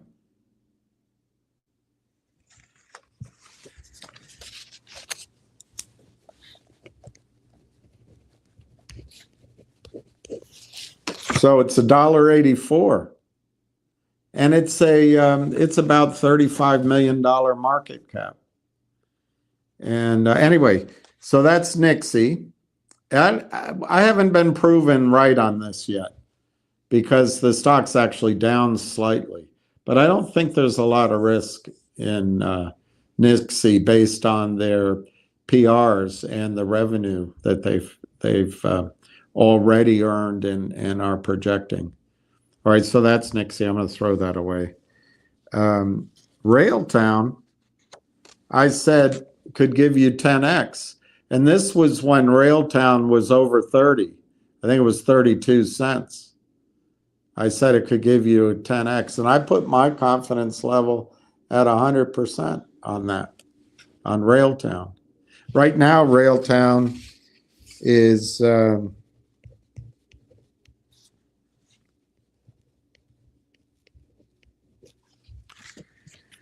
just under 26 cents a share. And for GME to give you 10x, the stock has to go to 285. I think over the next 6 weeks, 8 weeks in Railtown, you can get 10x. And just to explain that to you,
just to explain it to you, Railtown is in the AI business. It's been in the angel round, the R&D and venture round for millions of dollars in 5 years, approximately. They finished their R&D and their products, and they're marketing it, and they're about to go into production. And this is where the value creation happens. All of a sudden, they start generating revenue, and Wall Street can figure out, my gosh, this company's going to get 30% of a $100 billion market, and they're doing it from scratch, and they have a product which is closed, AI product which is closed. It's first to market, and it's a massively profitable tool and beneficial tool to customers. Well, then you jump up the value creation, and then you get bought out. As people are buying in this stage, you see algorithmic, I guess, you see giant multiples of increase in valuation. When the buyout comes, you get sort of arithmetic returns because a Microsoft or a NVIDIA, they're looking for 15% on their money. But this is where you get your jumps. And my target, when they finally finish telling us all the follow-on news, which has all been published, I've picked $3.50. I did that based on and I'm not going to go through it now, but I took based on revenues that I've seen posted as projections on Twitter. I multiplied that by 15x, not 19x. I then discounted that by 2/3. I only took a third of that. I multiplied it out by the number of shares. And then I think I either discounted that 66% or 75%. And that's where I came up with the 350. It's all back of the envelope, but that's where I came up with that number. Well, that gives you your 10x. Now, Railtown, it turns out it's more than this story. Turns out as they started marketing their wares, they ran into a company called AI Partners, and they're buying the whole company. So this story has just suddenly become much, much bigger. I don't know how much bigger. It's delayed everything. Everyone's impatient. I want to act now. I want to act now. But the story's bigger than this. Anyway, that's why I suggest Railtown. I said pass on G-Bucks. Now, it's not because I'm anti-G-Bucks, but I said pass because I didn't have enough money to do everything. And then this is why I think this was maybe 5 or 6 weeks ago. I said finger 2 to 3x, 2x, and I was proven right on that. You got your chance to get out of finger. Anyway, so that's my answer to you, Adam. So I found this, Augustine. I found this. You asked what to do with $1,000. And so far, I don't know if you sold. I don't know if you sold. So $1,000. I said buy 20 of the May $3 calls for finger at 25 cents. So I don't know if you must have sold those at a profit if you did it, because the stock closed at 4. So those 20 calls. Those 20 calls were worth, I guess, $1. So they were worth, let's see how much you paid. 20 times 0.25. So you paid $500, and they closed at $1. And so you made $1,500 profit. You got $2,000 out of those calls. If you just waited for expiration, you made $1,500. Unfortunately, buying the 2,000 Railtown at 28 cents, the last trade is 26 cents. But guess what? You still own those shares. So you're down slightly in the Railtown. You made $1,500 on your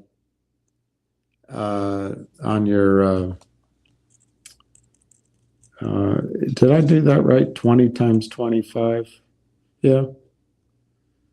You maybe had to spend more than $1,000. So I guess I'll keep that here to see what happens with Railtown.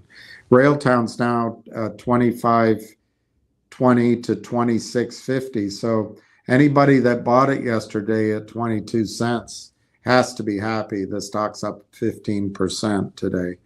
Finger is 405, so that's showing some strength. It's showing volume. I'm surprised with Finger's volume. 767,000 shares, up 6%, 405. And NIXX is down 6 cents. I think NIXX is the screaming buy. It's now $1.89 ask. All right, so I answered that question. I answered, asked and answered, asked and answered. All right, somebody else was asking about calls. Which calls would you buy on Finger? I wouldn't buy any. I wouldn't buy any. The premiums are too much. And uh, I'm going to be a little cautious on Finger. I don't think you should really be adding to your position until we see the annual report, which is about 2 weeks away. That's my opinion. What could make Finger go up is there's that rumor out there.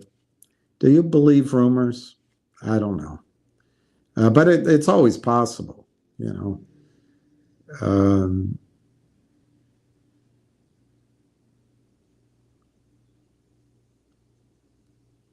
But over the next 2 weeks, I think it's pretty safe to say that any kind of rumor along those lines probably isn't going to happen in the next 2 weeks.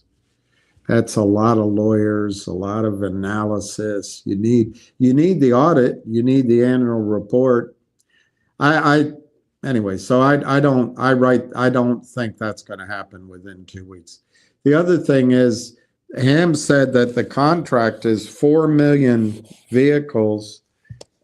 We haven't had confirmation of that. If that is true, that's a huge contract. It's a huge contract. And so the other good news would be that SAIC company, I'm making it up. I haven't heard this, but it's logical that SAIC would do a joint venture with Finger Motion so that both SAIC and Finger glom onto that entire 4 million vehicular contract. That would be great news. That would be awesome news. Again, what are the odds that it happens before the annual report? I don't think that high. But if it's in the works after the annual report is released, maybe. So those are the two things that are good that could happen. I think more likely Finger's going to raise money with Roth Capital. They're not raising money. They're not. They did the warrants. Okay, all right. But if you've got 4 million vehicles to assemble with data, I think you would not be being a very good CEO and board if you didn't take the money when it's offered. So in that scenario, if Roth Capital does offer money, it'll be below the $4 number, I think. I don't know. Last time they went down a third. They went from 280 or 265, 269, down to 150, roughly a third. So if they went down a third from here, that might be too much, but maybe they go down 25%. They do a deal at $3, $3.25. That's my call. Everyone tells me I'm crazy. That's not going to happen. But I think if they don't do that, then the vehicle contract isn't that big. So if it's big, I think they better darn well go hit the bid and take the money. But who's then, with all your knowledge of what goes on now, who's driving the stock price up? It's not the shills. I think it could be the toad. The toad could be driving it up, getting us all excited. So then we put our money up, just like GME. And then the toad calls Rothstein Capital and says, "Hey, this is what's his name? The toad, Yasim Kibitz. Yasim Kibitz can give you Moez Kassam, can give you $30 million for 10 million shares. Do you want to take it? He's going to want 2-for-1 coverage with warrants, and it's at the money. And we're Rothstein Capital. We're a really good firm. We'll give you a research report. Let us know. That could be coming. Now, if that does come, I think it's good news. I think it's good news. It'll interrupt your dreams of a short squeeze temporarily anyway. But I think it will make if they do something like that, I think it'll make Finger independent. It'll mean Finger can build out this contract. It means revenues will start growing. I think it's good news. But it means waiting. No one here wants to wait. We all have the TikTok mentality now. We all want to see videos in 30 seconds. We don't have 20 minutes to watch a video. We don't have any time to read a book. We want it now, now, now, now, now, now. I ordered my Chinese food and I want it from Dashco now. Where is it now? I want my pizza now. I ordered a new computer on Amazon. I want it now by 2 p.m. We're all now, now, now, now, now. But I think with a more rational approach, and I'm not making fun. Most of us have been in Finger for a long, long time.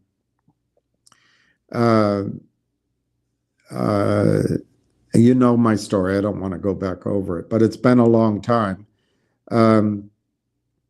I think if they did a deal with the Toad, it would be lower than this price, and the Toad would be bailed out, and it would be a shitty investment banking effort by Rothberg Capital, but Rothstein, or whatever the hell the Roth was before he changed his name to Roth. I'm emphasizing, if you'll notice, it'll piss everyone off. I'm emphasizing that Roth Capital is no different than Jeff Easton or the Kramers. Roth Capital does the exact same thing. They're just bigger. They're just bigger.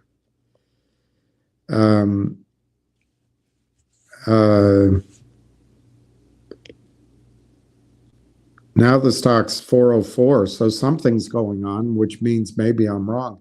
Maybe they have a big story coming, and maybe they have a big investor.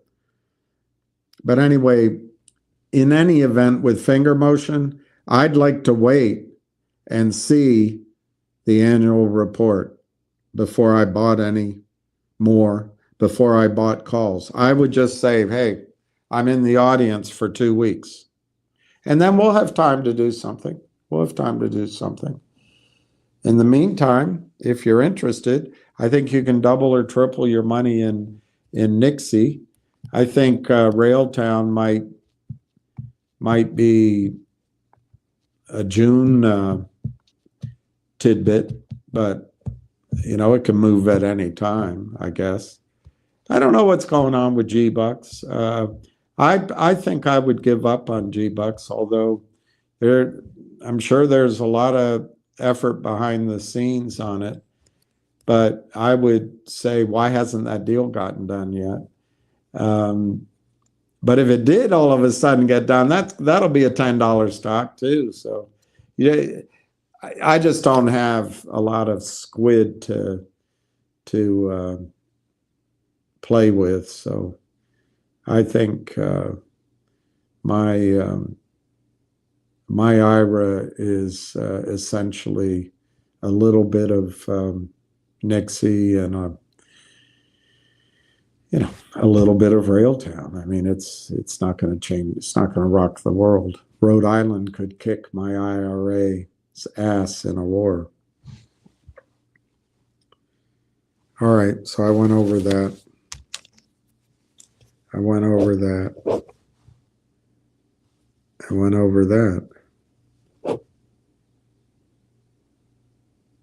All right. Let's see what your questions are. My head is pounding.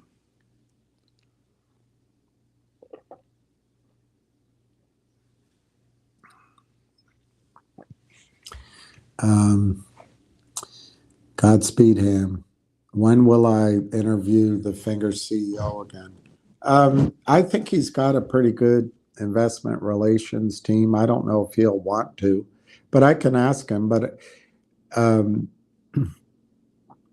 I think it would be a waste of his time and yours if I didn't wait until after the annual report, after the audit.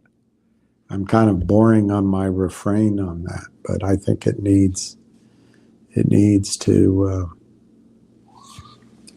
Algos have been pumping. Well, they want us. If you haven't seen this, and I get so upset, and sometimes it comes out the wrong way. So Cindy Lou Who thinks I'm blaming a dead man, which he was alive when he. But it's not the point of blaming a Lou or blaming a Frank or even blaming most CEOs. There's some CEOs I wonder if they're in on it, but that Greek CEO might have been in on it. But it's to just say that the other side has all sorts of tricks in its bag. They know what they're doing. They're going to come at us with anything. And we break apart all the time. We have Cindy Lou Who in a huff. I can't believe you're talking about a dead person. Well, wait a minute. What does it have to do with anything? If Lou were here today, he'd be trying to figure out what's going on, I believe. And he'd probably say, yeah. And then he'd say, you recommended logic as an idea before the DataLogic SPAC spinoff. And I'd say, you're right. And Cindy Lou would tell Lou, I can't believe you're going after William for that stock. That's 18 months ago. If we don't understand what they're doing, we can't trade in this market. And I think Lou would be here trying to figure out what happened and giving ideas for you to make money. That's all I'm trying to do is point out what happened. And you got to be on alert for it. You got to be on alert. Or you can devolve into moralistic statements of, that's why I don't come on here, because you blame everything on a dead man. It takes us off on a tangent. Not only does it make no sense, it doesn't help us make money. So anyway, that's just a recent thing. There's other times, I just can't remember, where things didn't strike me as very logical. But I think they do pump them up. And in fact, that's what happened with COSM. Oh, you're blaming a dead man. No, I'm not blaming Lou. Lou might not have known what was going on, but Lou had a big audience, and the criminals knew if they could get him convinced of the story, he may have just been naive. Just by talking about it, the stock went from 16 cents or 14 cents to 88 or 83. Hell of a move. Hell of a move. So that was the pump. I'm not saying he did it. I'm saying the system, these criminals do it. And that, I agree with you. That's what they're doing with the algorithms. Why do they do it? So we pour money in. In the case of COSM, the CEO, who I think might be crooked, along with the hedge fund, they did a deal, and they took $35 million out of the market. That's why they do it. But they can't take $35 million out of the market if the stock's trading at a penny. So they want us to jump in. They want everybody to jump in. And then the stock price is going up, and then computers around the world jump in to the buy side, maybe, and they can pull off a deal. And that's just something to be aware of. It's just something to be aware of. Whether the guy's dead or not, that's something to be aware of. Hey, Red Pepper Ronnie, Elon fears for his life. No. It's that, we can't be narcissists. They don't care about our situation. He might.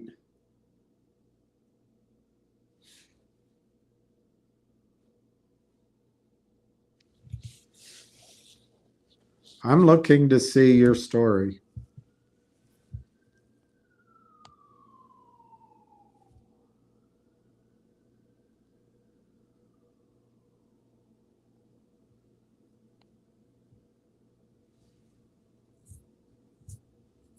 Comey's a liar.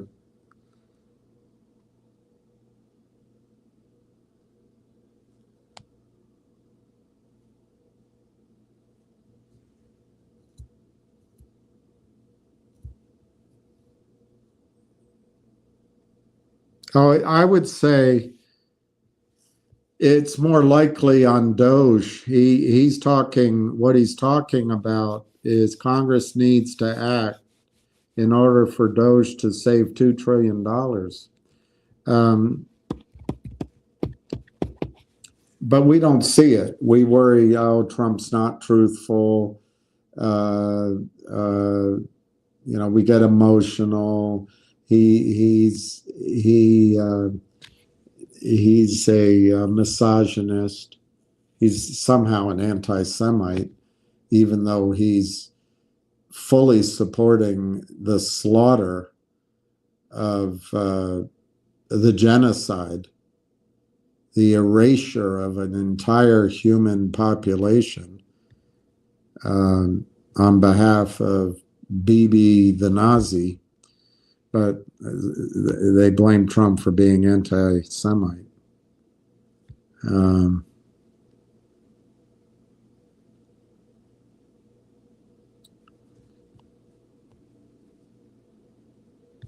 That says it pretty well.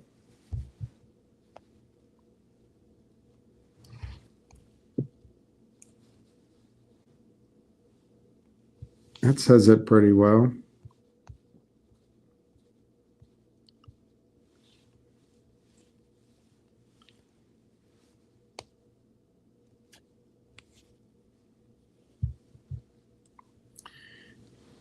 Can't trust Trump. Orange man and truth. Orange man bad. Or U.S. outlook. Orange man raising tariffs and cutting costs bad. U.S. debt outlook in trouble. So what do? Can't go with the orange man. He's disconnected from truth. But we got to do something to save our country. I think people would rather hate Trump than to make changes. I think Elon Musk is probably threatened because of what he's trying to do with Doge. It's not going to save anything. Look, the banks want us to print money so they can siphon off their trillions and they can go offshore with beautiful, beautiful, beautiful women like Sanchez.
Mortgage rates over 7%.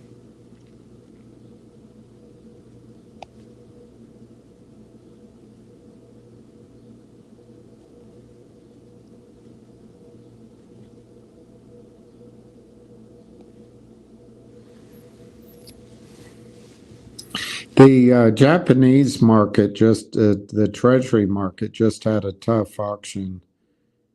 And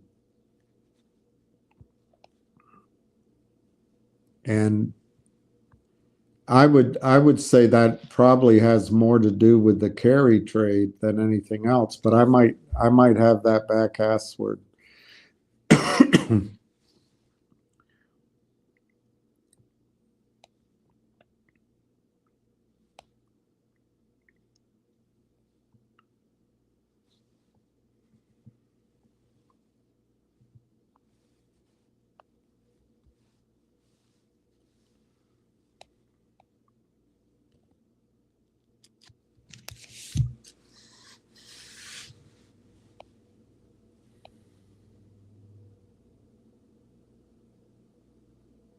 Candace Owens. I'm losing my confidence in her now that she's a billionaire.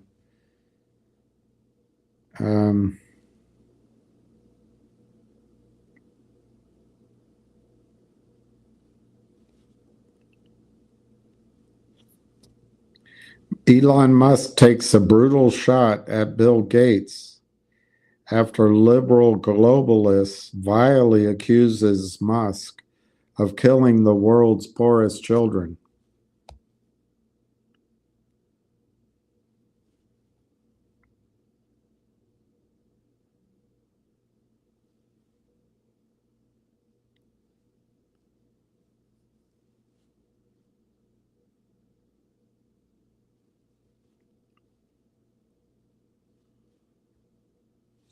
All right, I can't find that news, Korean. I looked. People still asking about Finger. How did you not make big money on the May options? I didn't trade them. I thought I didn't trade them.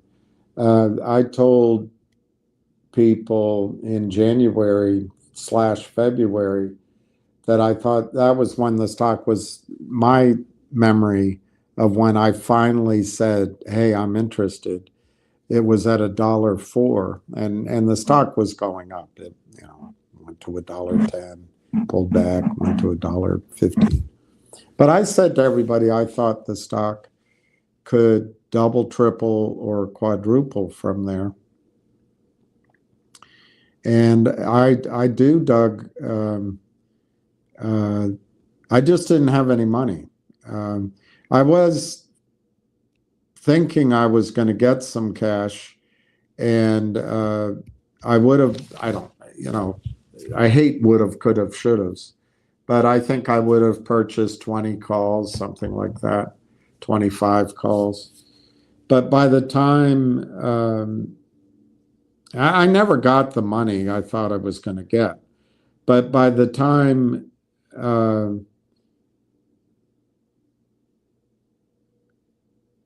well, actually, I was never in a position to invest.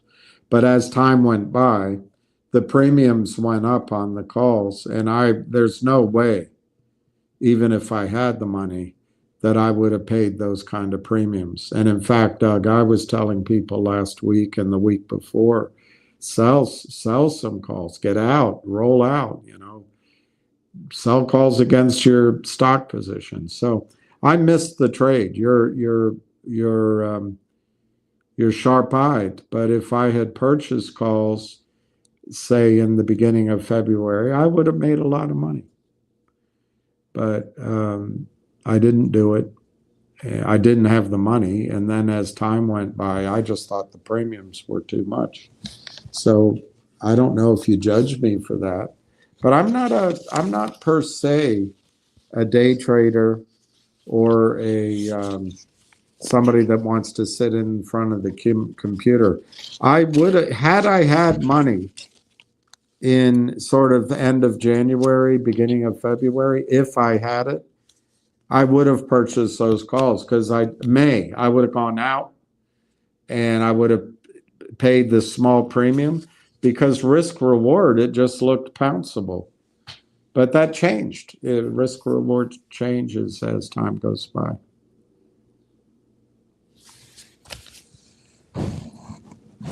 Would either of you please explain why Canada can trade U.S. stock shares while we're not allowed to trade? I don't know the full answer there.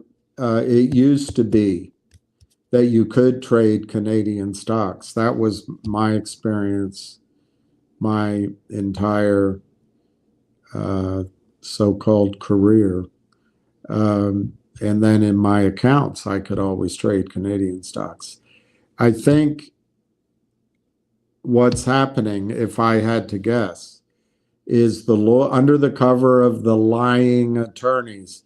I've been a lawyer for 51 years and I can't stand what you say. All right, all right. But I think the attorneys, the securities attorneys that represent the big hedge funds and the cheaters and the criminals, I think they do not want American money interfering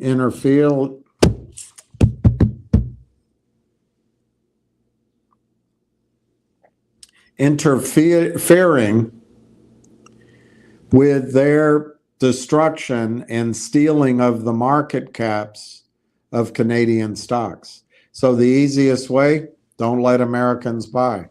The Canadian markets are much smaller than the US markets. And if they just make if a Fidelity, a Morgan Stanley, Goldman Sachs, Merrill Lynch, a Bank of America says, no, you can't buy those shares. Well, then the criminals can continue to grind out their ill-gotten gains, and the lawyers and the attorneys help them do it, and the regulators. That would be my guess. There'll be some other fancy explanation, but that's what it would be, I think. Doesn't the volume and price action seem like preferential buying? Yes, it does. Yes, it does. It does seem like professional buying. So it could be that there's institutional buying in the United States, or there could be institutional buying from Asia, for example. It could be that somebody is buying the stock because they know something that we don't know. All those things are possible. But yes, it does. The volume does look like what you described. But you also have to imagine a possibility that the toad is greasing buy computers to pump up the stock and then price a deal with your money and my money. Well, I'm not in it, but with people's money that he's selling non-existent stock to, and then he'll call up Roth Capital and say, we'll give money to Finger at $3 or $3.25. And you just have to realize that's possible. But no, you're absolutely right. The volume does look professional, and so something bigger may be going on. But Giuseppe, so on the one hand, you're saying it's professional. So you're not saying short squeeze, you're saying fundamental buying. The market cap's 170 million. Now, if institutions in China know that there's 4 million vehicles and that's going to be announced and there's going to be a JV and all that, maybe they're coming in ahead of us. It's technically illegal, but it happens all of the time on Wall Street. But I wouldn't be buying this. You can do what you want. It's very logical. It's a perfectly logical bet. You're seeing that the volume is strong. You're hearing rumors. You've been in the stock a long time. You understand there's a short squeeze potential. and it makes sense to you that maybe big buyers are coming in based on a brand new contract or this current contract. It makes sense. But I think, for example, and I'm not trying to my point isn't that finger motion is bad. But for essentially the same volume of revenue, the only difference being that NIXX, it's kind of projections, but it's been announced. And NIXX's making a profit, Finger isn't. So that kind of offsets. But in essence, a NIXX in AI and a Finger in AI and in data are doing, conceptually going to do the same amount of volume of revenues this year. There's some projections in that. It's not a perfect comparison. But Finger trades at 170 million market cap, and NIXX trades at a $30 million market cap. So for me, at least until the annual report comes out, 30 million seems like a safer. That's the question. What's the risk reward? To me, NIXX, the risk is minimal. Anything can happen though. And the reward is, what if it just goes to Finger's market cap? Not 170, maybe 150 million. Well, that's 5 times your money if that happens. It's just risk reward. And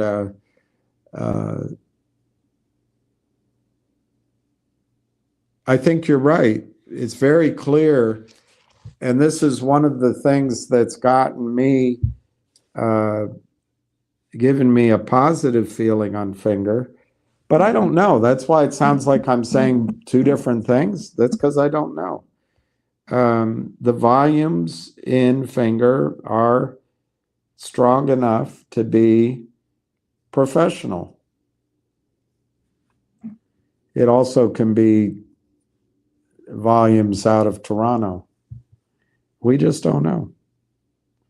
And if you think Finger's going to have an explosive upside over the next 2 weeks, and that rumors are coming in, these buyers are coming in, there's going to be a short squeeze, then fingers for you.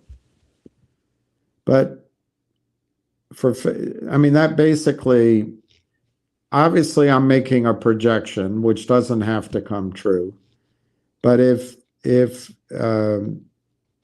NIXX were to approximate Finger's market cap, it's 5x. Now, we don't know if that's going to happen, but that's $10 a share basically. It's not quite. It's like $8.50, $9 a share. For Finger to give you that same return in the next 2 to 4 weeks, Finger has to go to $20. So it's just a question. Do you think that's going to happen? And I think we gave Finger its chance to really run last 2 weeks. Can it still build up that momentum again and that powerful call buying and excitement? Yes, it still can. But for me, I'd rather just wait and see what the annual report. I'd like to see what I guess it will be a 10Q and a 10K.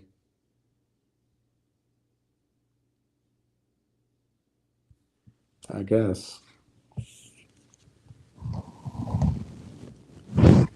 Not just noticing others complaining about when for Finger. Oh yeah, Doug. I wish I had done the trade. People could have purchased the stock at essentially $1, a little more. Hell, they could have tripled, quadrupled their money, maybe more because it went to 5 something. But the options, oh my gosh, I kicked myself. Why didn't I just put $1,000 in it? But I didn't have. Problem is, I didn't have the $1,000. I just didn't have it. So sometimes you're in the audience. I played tennis in high school on the team. I was sometimes number 6, sometimes number 7. I wasn't the star, but I loved it. And my brother was much better. But now I go to Wimbledon, for example. I'm in the audience. I'm watching Djokovic, you know. You can't always be on the court. Anson Funds connected to Lynn Partners. Yeah, I think I don't have it quickly in front of me, but I think the last deal that Roth Capital did with the Toad, with Finger, the Toad was something like 80% of the financing. So I don't know. We can continue to be gentlemanly and nice and not call it like we see it. But my point is, if you're going to walk into a bar where everyone is drunk, playing pool, carrying hidden guns and knives, you can walk in like an idiot and pretend like you're a cool guy and you're going to get along with everybody. Or you can start thinking, you know, maybe I got to get out the door, or let me befriend that one gentleman there and see if I can get to the restroom, or let's befriend that one gentleman and I'll buy some beer. But you've got to have a plan. And it's got to be better than, oh my gosh, I can't believe you're blaming a dead man. That's not a plan. That's just emotion. And we got to start trying to get rid of those emotions. I'm guilty of it too. I get angry. I get upset. But it's just unending. But people don't think it through. And yes, Roth Capital, out of New York, I'm guessing pretty well connected capital group with all the hedge funds and prime brokers up there, might be connected with some of the criminals, but certainly does business with the Toad. So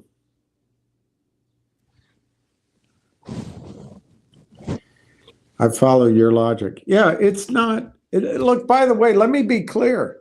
If they do that, if the company were to take money, I don't know, right now, I think it would be 3.25, 350. But if they were to do it, if it was a big enough amount of money, I think it's smart. It just interrupts your short squeeze story. It doesn't kill your short squeeze story. Doesn't kill it at all, in my opinion. It allows the company to get priced at a new level. Instead of revolving around the $2 level and going up and down, maybe it starts revolving around the $10 level, going up and down. That starts putting pressure on the criminal, the undelivered shares. So I don't think it's bad. I just think you have to be aware of what's happening, and that's why I wouldn't buy calls on Finger. June calls. What if they come out and announce a Toad deal? Is it going to happen? Everyone tells me, no, it's not going to happen. So it's probably not going to happen. But what if? And I don't think it'd be bad. By the way, if the stock came down, I think it would trade down. They'd have warrants. They'd try to suppress it. they'd try to kill it and all that. But in the background, you'd have the company assembling the automobiles and the drones and the SUVs and the trucks and building out a great revenue stream. So I don't, it's just life. Companies have to raise money. It's just life. And so the gentleman that asked me before, or didn't ask me, I decided to answer his question the way I did, is, you know, we've got a handful of ideas here. I think GME sucks as an idea, but some of you like it. And that doesn't mean I'm going to be right. AMC, I feel the same way. But we've got a handful of ideas from G-Bucks. GDC just ran a bit. What does that mean? ZJYL. I personally have put those kind of back burner, but you got to be aware of them. And then there's a whole list. People come up with other names. But for me, Finger, we gave it its chance. Is it over? I'm not saying that at all, but it's fully priced. I think Finger's fully priced. If you're making a risk allocation until we have more information. We're only 2 weeks away from more information. And if they come with a big bang up deal, probably the criminals are going to try to suppress it. So I figure you have time to get in it, maybe. But in the meantime, I think NIXX's sitting there for the scooping, for the plucking.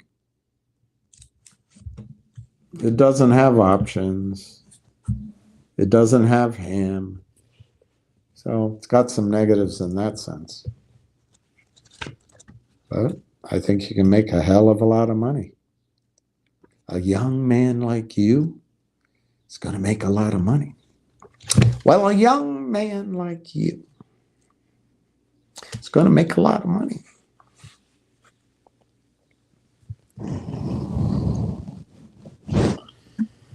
Just realized that everything goes as it's supposed to with Finger. It's the best way to give the finger to the shorts. Yeah, that's what if the non-delivered shares are as huge and the company can fund this deal, you want them to fund this deal.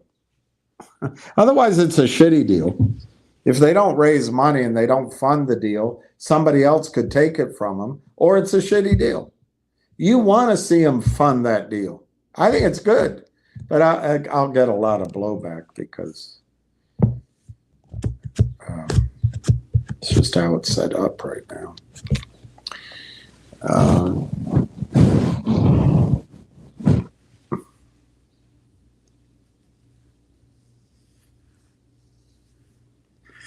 I don't think it's going to have any effect on the G-Buck stock tomorrow. But, I mean, and this goes back to Cindy Lou Who getting mad at me, pointing out what happened with GTII. You're going to blame a dead man? No, that's not what I'm trying to do.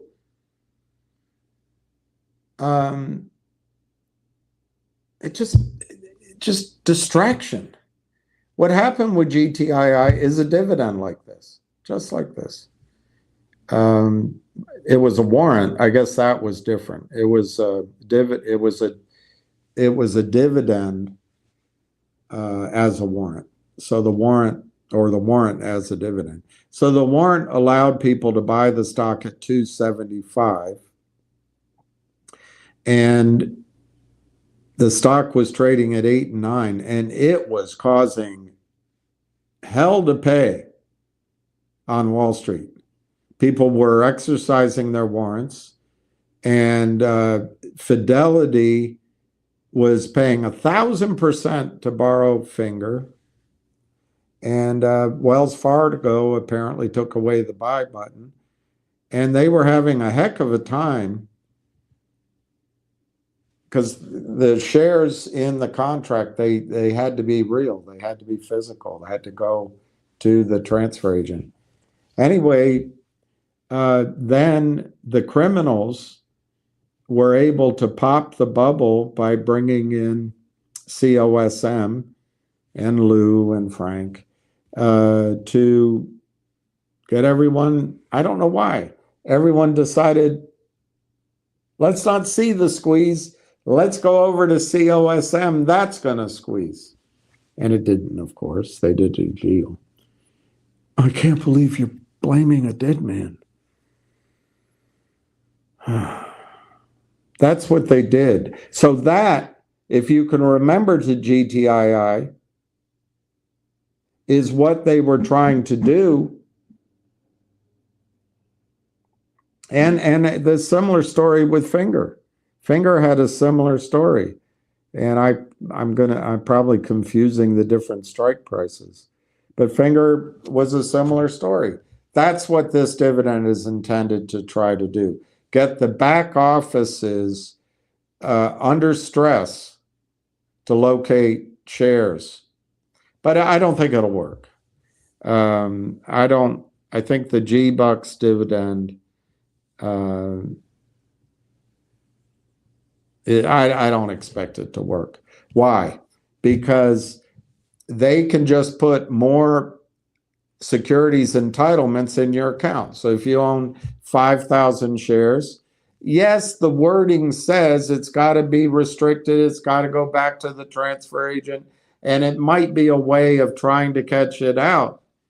But your broker's just going to pretend to borrow shares, or they will borrow shares from Goldman Sachs Prime Brokerage or wherever the hell, Fidelity, and they're going to put it in your account. That's how I see it. So I don't think it's going to have a big impact. But it could. The whole point is to trip up the back offices. The thing with G-Bucks that makes me want to follow it is that G-Bucks did apparently catch out a group of shorts. They're not going to Wall Street for funding.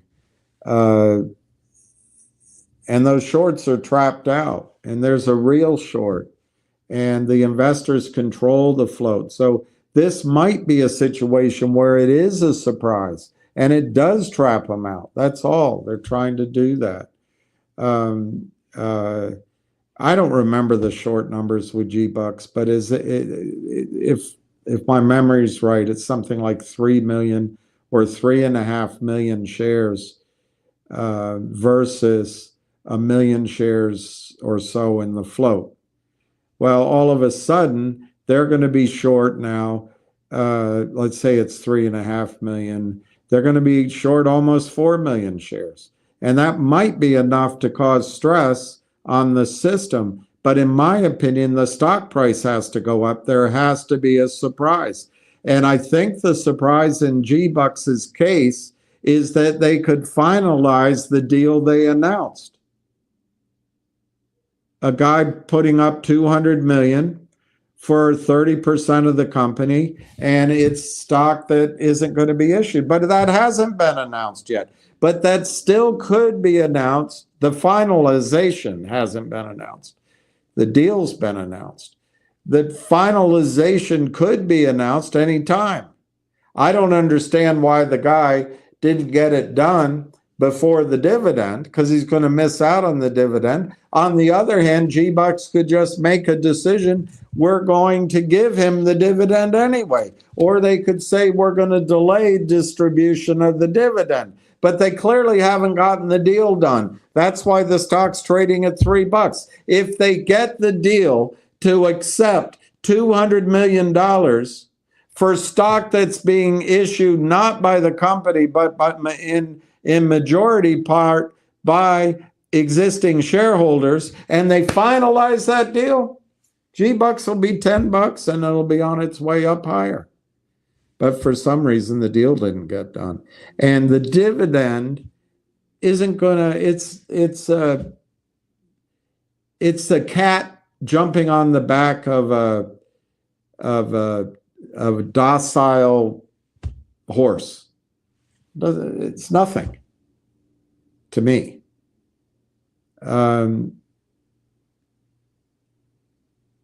You need you need somebody to jump on the back of a raging bull. And that is getting the deal done. And the deal's not done. It was announced. Just to refresh your memory, you can look it up, but it's $212 million, which was coming out of crypto, and they got that done, and they had to meet, and the deal's going through Abu Dhabi or something like that. $212 million. It's going to be invested in a real estate fund type investment, which um, uh, they didn't say how much, but I'm guessing that's, problem with real estate is it really where you can go? Are you chasing yesterday's wine, or are you, is it a new dawn of yield in real estate? I don't know. But I think you're going to see. Hello, I am. All right, you're on. All right, everybody. Finger motion. 3 shareholders who registered complaints with the SEC about Jeff Easton have been called back and are giving information about Jeff Easton to SEC enforcement. It's not me. I'm just telling you what shareholders are getting calls back. So if you register a complaint with the SEC, you're getting calls back, and they're telling me they gave all the information about Jeff Easton and finger motion. So we're getting there, all right? The walls are starting to break. Where's the stock at, William? It's up. It's got, one gentleman pointed out that it looks like professional buying. It's, hang on, I was just talking about G-Bucks. Hang on. 879,000 shares, really 880,000 shares. 407 bid, 410 offer. And I just want to let you know that the SEC is calling shareholders back who registered complaints against Jeff Easton and finger motion, the short sellers. So they're calling people back, not me. I'm just telling you what people are getting calls back. All right. So I heard it was 3 already. All right. So it's all good news. And like I said, this weekend, going into the weekend, we'll get a major at bat with the top enforcement agent or agency in the world. Okay. All right. Yeah, that's great. It's great news. All right. Thank you. Great news. Thank you.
Okay.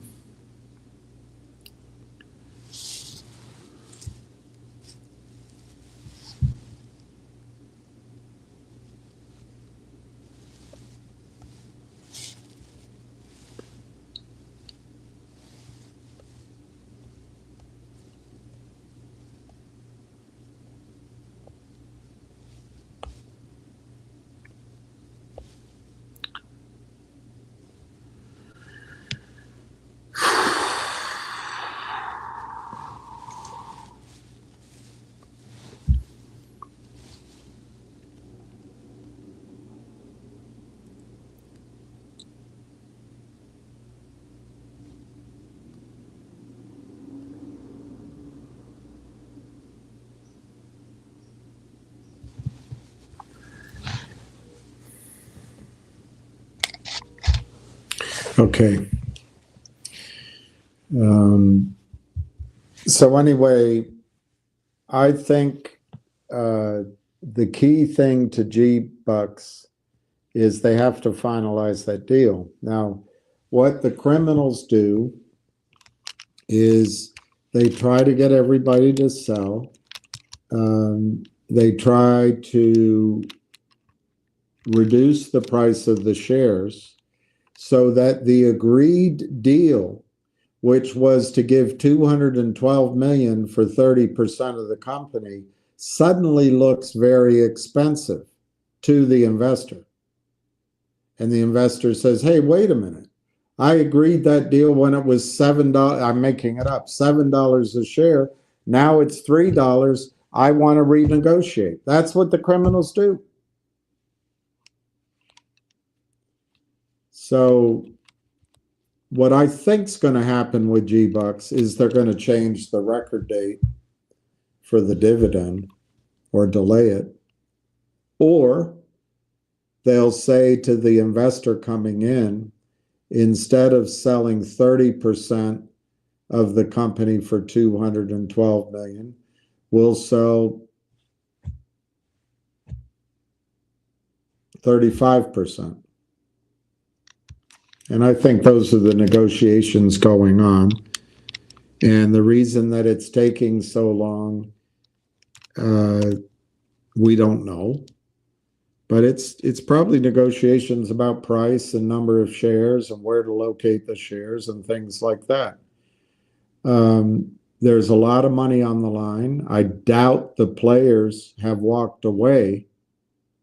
And remember, those cards that I had on the stock of G-Bucks and the rest was over a short period of time. I don't remember if it was 6 weeks or 4 weeks or whatever. But and I don't have the money, but I think G-Bucks is a reasonable punt, because if that deal gets done, all of a sudden you could have a stock that's causing the Boca Raton shorts a lot of trouble. Risk is, though, the risk is that they don't, somehow the deal has been a bust and it's delayed. And remember, that stock started under $1. So I think your risk is $3 goes to $1, approximately. That's your risk. Your reward is they get the deal done and the stock rockets out to some number. I haven't looked at the chart recently, but the high that I remember it got to, and I could be wrong, there's so many similar stories, it rockets out to $12, pulls back briefly, and then it's on the way to $20, $30, $40, $50 a share. So your risk reward in G-Bucks could be, your reward could be explosive to the upside. I do not think that the shorts have had enough time to, one, hide their shares, move them offshore, get cover from attorneys. I don't think they've had that time. It is, we're now in the 5th month of the year. So it's not like it's a sudden surprise to them. But I just don't think it's enough time. You clearly have some well-heeled people putting up the money, trying to make it work. You're dealing with Arabs. Well, it's not so much that they're Arab. It's a Middle Eastern country. So you're dealing with a time zone that's very difficult. I've done it. I don't drink anymore, but by the time someone in the United States, particularly if they're based in California, was free to talk to you, you've already had dinner and you're out, at the View talking to somebody, and you're on your 4th glass of wine. It's very difficult. So delays are understandable. It's hard to make the conference calls work. And the best thing is to travel, but that's hard to arrange too. So getting a deal done may not just be as easy as we in the West like to think. My associates would always call me, how's it going? Are you getting it done? Is it done? When will we know? It's just not like that in the Middle East, at least in my experience. And so the deal hasn't closed. And so your question is it going to close? And I have no idea. It bugs me. It bugs me that G-Bucks didn't get the deal, the investor didn't get the deal done prior to the dividends due date or whatever, whether you want to use the whichever one of the dates you want to use, the distribution date or the recordation date. I forget the name of it. There's a name for it, the ex-dividend date. It makes me wonder, why didn't it get done? Is that a rational concern? Maybe, maybe not. But it makes me wonder. My guess is they'll get the deal done. And it could be explosive to the upside. You could have a stock that goes into the teens, into the 20s, into the 30s or higher in a spike. On the other hand, why didn't the deal get done? Are they just trying to manipulate the price of the stock? Are they just putting out announcements the way GTII did? You don't know. And so that's as blunt as I can say it.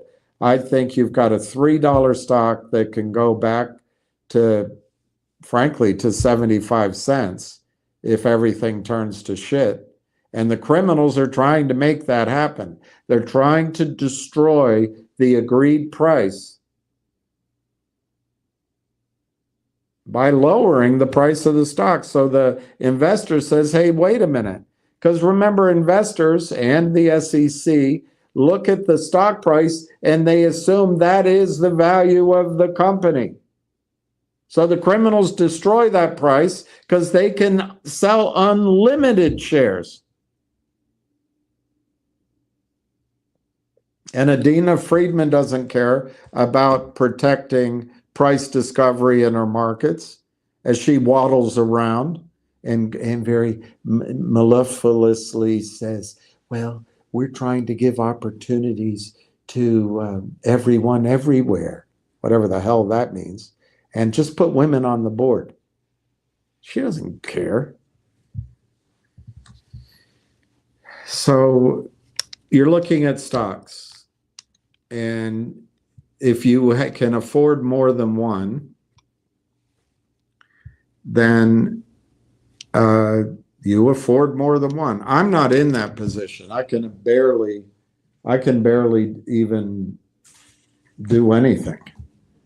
But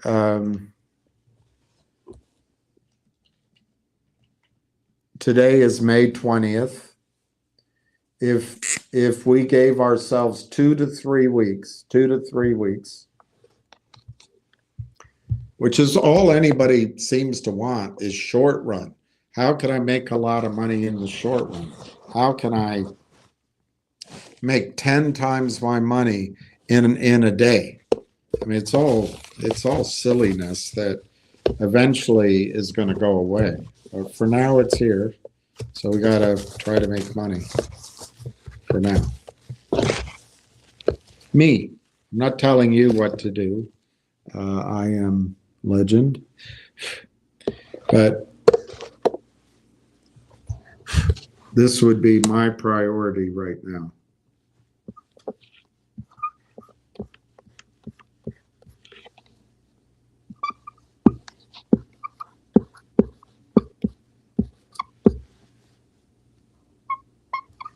And I'm talking stocks.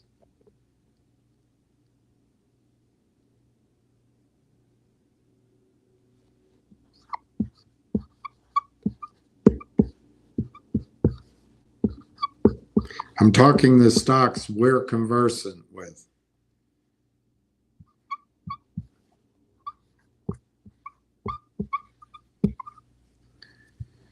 I'm not talking, I think there's mining shares that should be bought. I think silver should be bought. I think there's potential if you bought calls on indexes, on ETFs like the SMH. I think you can make huge returns over the next months. Very speculative, but just on the stocks that we have, I'll say over the next 3 weeks, that'll be my target. No, I'll say over 5 weeks, because that gets us to the expiry of the finger options. So I'll say for 5 weeks, what would my priority be?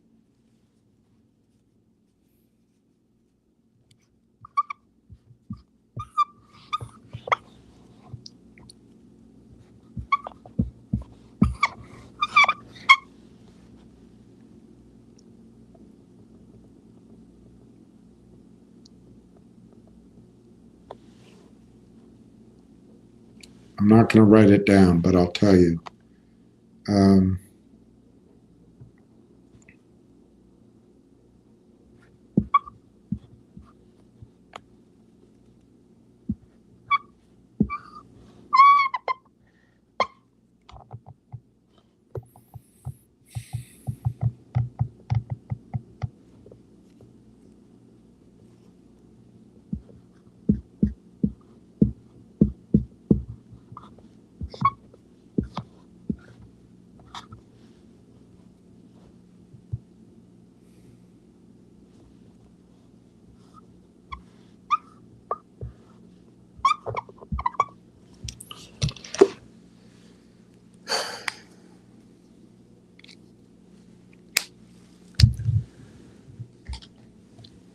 If I had enough money, and we're dealing in the, I don't even know if we're at the bargain table. I think we're down in the dumpster where the stall owners are starting to close shop and they're throwing away inventory rather than bringing it back in their truck and their station wagons and in their SUVs.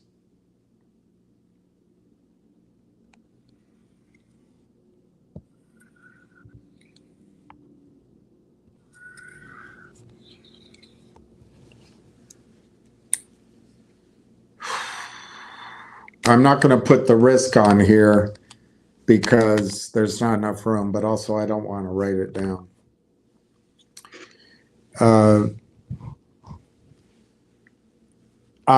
If I had enough money, I would probably have it across these 5 stocks right now.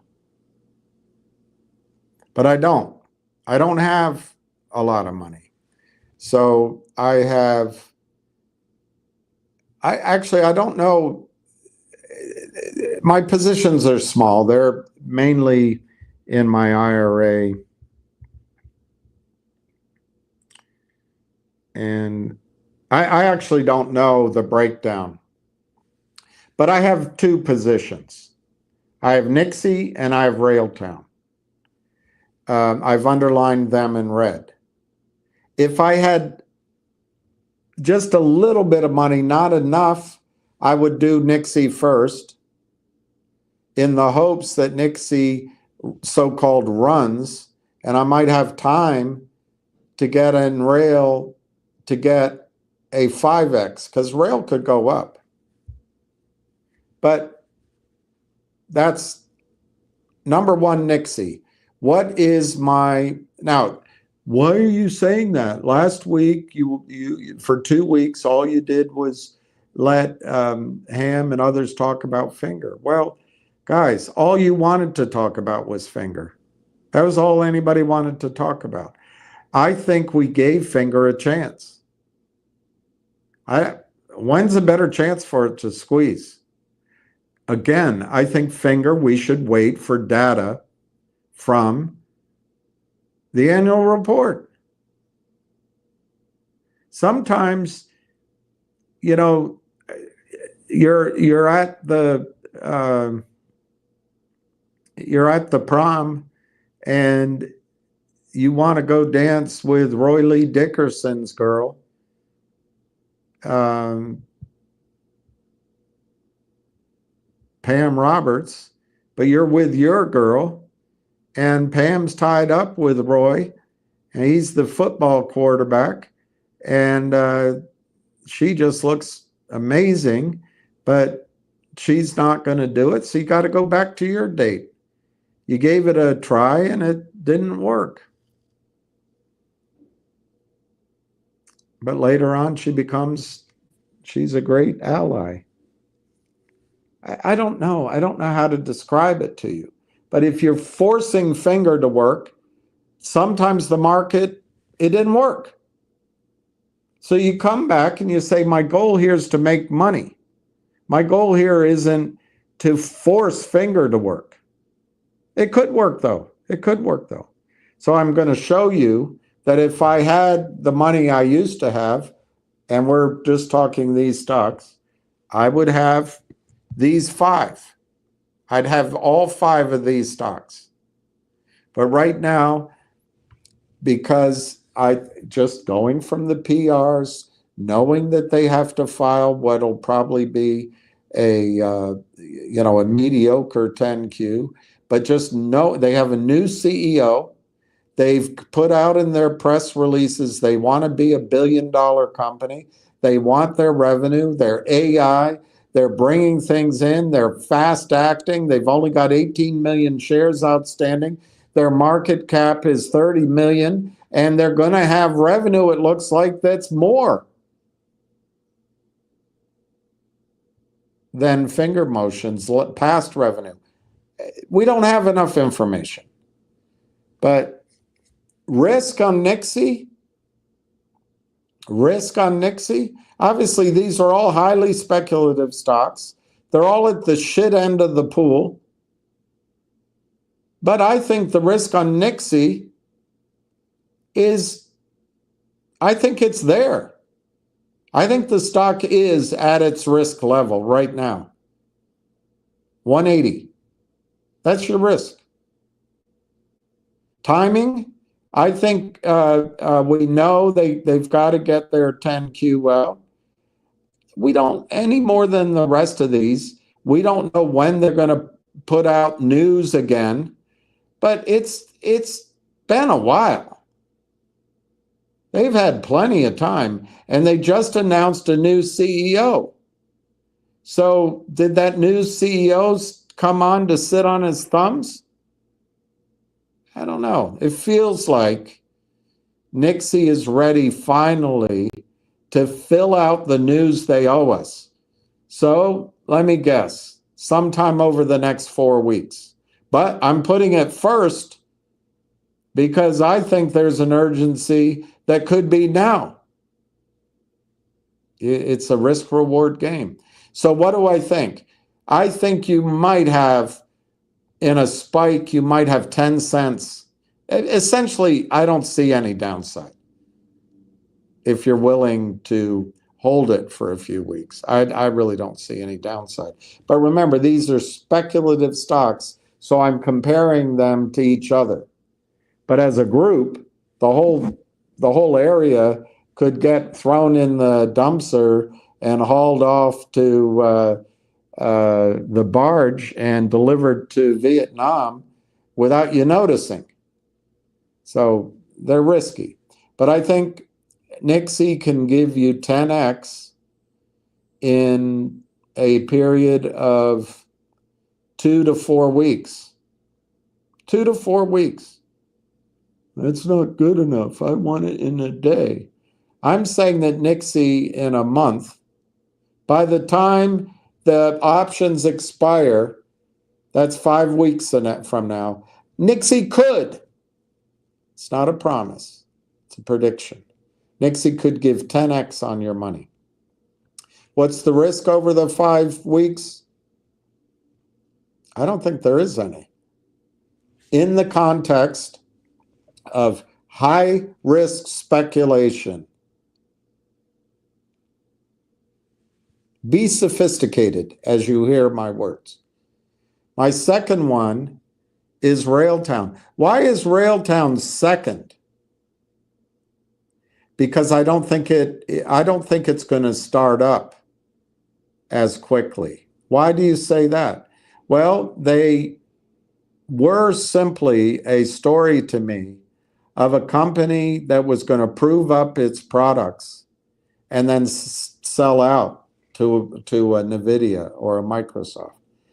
They stumbled across and at first joined a consortium, a venture capital consortium, which comprised 164 AI companies doing revenue, all with their own clients and prospects. They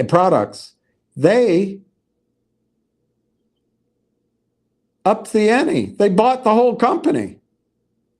And it's all in the press releases. AI Partners is all about rolling up these 160 companies into a new co, starting with the best, of course. So I just think Railtown has run into regulators. You know, they have to take their vacation. They're women. You know, I'd love to get it done, but it's time for me to take a break. This working is hard. So they're off on a 2-week vacation. Or they're running into the issue of the regulators. Is this going to reduce competition, or should we open this to other investors? I don't know. You can fill in the blanks, but it's a big thing. So I think Railtown is possibly any time, because it's been a long time. But I also think Railtown is complicated because it's kind of a minnow swallowing a whale. And imagine the number of lawyers.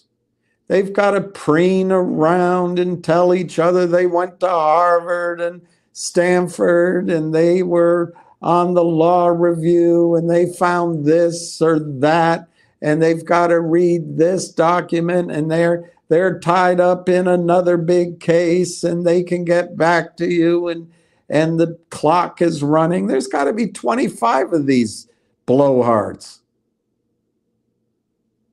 at least. So I think Railtown could take longer, but I think Railtown could happen anytime because it's been standing out there for so long. And remember, with Railtown, why isn't the stock price up? You all believe that the stock price reflects the value of the stock. The stock is down yesterday. There must be something wrong. No, there was a holiday. The markets no longer reflect price discovery. Adina Friedman's markets, the Canadian markets, the over-the-counter markets, they are an opportunity for a handful of men to steal the entire market caps of every company out there with the help of attorneys who were crooked and with purchased cops, with lobbyists, and with paid for congressmen and women. So Railtown is down partly because there's a regulatory issue.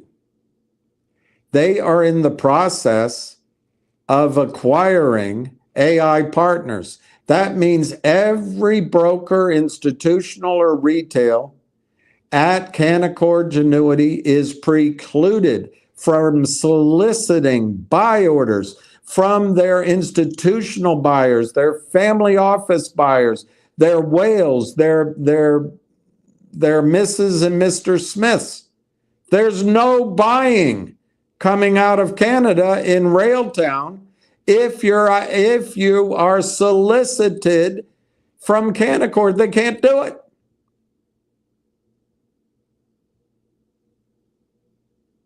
All the Railtown investors and money, they can't buy. They're under a I don't know what it's word. They're held in abeyance, I guess, because it's a merger and acquisition. It's a quiet period. They can't buy. All of the people in AI partners that matter, they also can't buy. There is no buying coming out of Canada. Little buying, anyway. And what happens with the criminals? You guessed it. They just keep selling. And then there's a bunch of us who bought Railtown at 40 cents, 35 cents. We're tired of waiting. Finger motion is moving. I better get into finger motion because it's going to go to the moon. And maybe there's some people here selling. Yesterday, people were shaken out by the shorts. There was no buying in Canada. So they just sold it here. They made money. They had fun with retail yesterday. But Railtown, in my opinion, has, again, in the high speculative space, so that contradicts what I'm about to say, but I think Railtown has no risk to the downside. Your upside in the short run, let's call it 6 weeks, is 10x. As they open up, they announce what they're doing, and they open up the stock again to buyers. I think it goes to $3.50 a share. And I did a calculation, and I'm not going to bore you, but it could be on its way to $35 a share over time if you want to wait. But as a trade, I think you can get, with very limited risk, 10x on Railtown, maybe more. Might take a little longer, but it could also happen tomorrow morning. I don't know. And then there's G-Bucks for all the reasons I just described. I think the risk in G-Bucks is you lose 2/3 of your money and never get it back. But in return, if they can manipulate the various activities they have going on, they can complete the deal, they can complete the dividend, they can get shares issued by the shareholders instead of new shares. If they can do a share buyback, or was that NIXX? I can't remember. But if they get all of these things accomplished from the Middle East, G-Bucks, which has a very low float, 1.2 million shares, and a short position of 3 million shares, could be a rocket. On the other hand, it could just be a big dud, as it's been so far. So I think the risk in G-Bucks is losing $2 or more. The upside is 10x gets you to $30. That might be the upside, $30. On the other hand, I think Ham was calling for it to go over 100, 150. That might be the upside. That's G-Bucks. How confident do I feel in it? I'm perplexed. But G-Bucks is soon enough, new enough, that any shorts in it are caught. So if big news comes, that is what I think. Big news, I'm talking big event. News doesn't matter really, but a big change in fortune event could happen in G-Bucks. I don't know why it didn't. So that's why it comes down to third. It makes my alarm bells go up. But I think you could get 10x on, greater than 10x on G-Bucks. But that's $30. Is that? And I think the risk is pretty high in that story. It could be a big dud. And then I put finger number 4 as even. Oh, I'm talking over the next 2 to 3 weeks. I put it as even. But we'll find out. And then ZJYL, I have no idea how to translate it, but GDC just made a run when nobody was looking. And its sister is ZJYL. Could ZJYL do it? Sure. So if I had enough money, I would own a meaningful position in all of these. If I don't have enough money, I would do NIXX all by its own. If I had a little more, why? Because I would hope NIXX went up and I could sell it and I could buy Railtown. I might not get 10x at that point out of Railtown because I bet the price of Railtown would be up, but maybe I get 6x on Railtown. And if I had money, I just wanted to, I'm standing there at the betting window and this is my win and my place. And I have a bunch of tickets and maybe I'd box these two for win and place. I box these two over the other horses, but maybe I just want to throw a bet on G-Bucks to win, place, or show. G-Bucks would be next, but that would be a throwaway bet maybe. I would emphasize this. And then finger, I acknowledge that there's professional buying. I acknowledge the volume is high. I acknowledge that everybody wants to be in it. I acknowledge that all the attention is in finger. But until I hear more news, I think finger is fully priced. And by news, I mean the annual report. So over the next 3 weeks, I think finger's even. The risk, you get a pricing of a deal at $3. The reward, it goes to $6 over the next 3 to 4 weeks. ZJYL, I don't know the story anymore. I remember the story. It's a group of investors that own the entire float. There's more than the float. There's a huge short position, and they were working on it. Last year, somebody blurted the story on Twitter and with GDC, so they pulled back because I'm sure on legal advice, they couldn't go forward. So someone screwed the pooch. But now time has gone by. They did a forward split, so it's intriguing. The players have to still be there. Could we wake up one morning and that's run like a HKD or a TKO or some other stock? Yeah. So that, if you're at the betting winner on the horse, you're probably doing a bunch of win and place on these two, maybe just separate tickets, and then you're boxing maybe all of these, but that might be expensive. Maybe you just box the top 3, and then you buy separate tickets on the others. I don't know, but where I am in my head for the next approximately 4 weeks, and I think sooner. I think this week, it's all possible. But how do you know? We don't have enough information. But this is my order of priority. NIXX first, could come anytime, could take weeks. But the CEO's been hired. He wasn't hired to just sit around.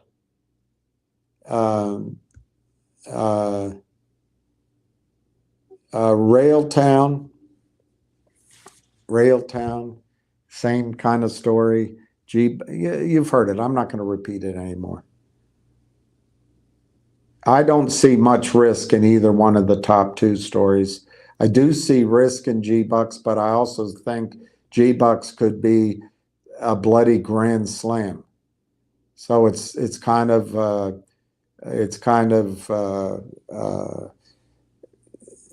2 true outcomes. Finger cold, and anyway, that's how I see it.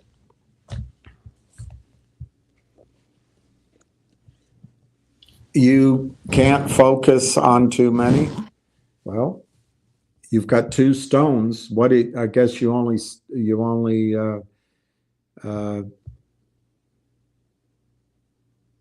I don't know what to say to you. You can't focus very much. That's fine. Just pick one. You stay with finger. What are you going to do with finger? You're not going to do what I would do, but because you can't focus, you're not able to learn. You've got the modern disease of only being able to do one thing at a time. That's fine. But two stone, if you're lasered in on finger,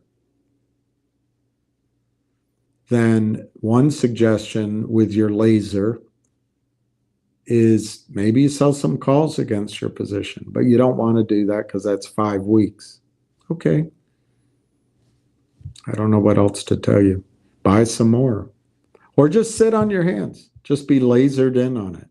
And I'm sorry I went on the other subjects. If you hadn't been lasered on finger yesterday, you could have made a nice trade in Railtown already. But not everybody is lasered like you were. Finger looks great, by the way. It's 411, 408 by 414. It's over 1 million shares. Finger looks strong. Finger looks strong.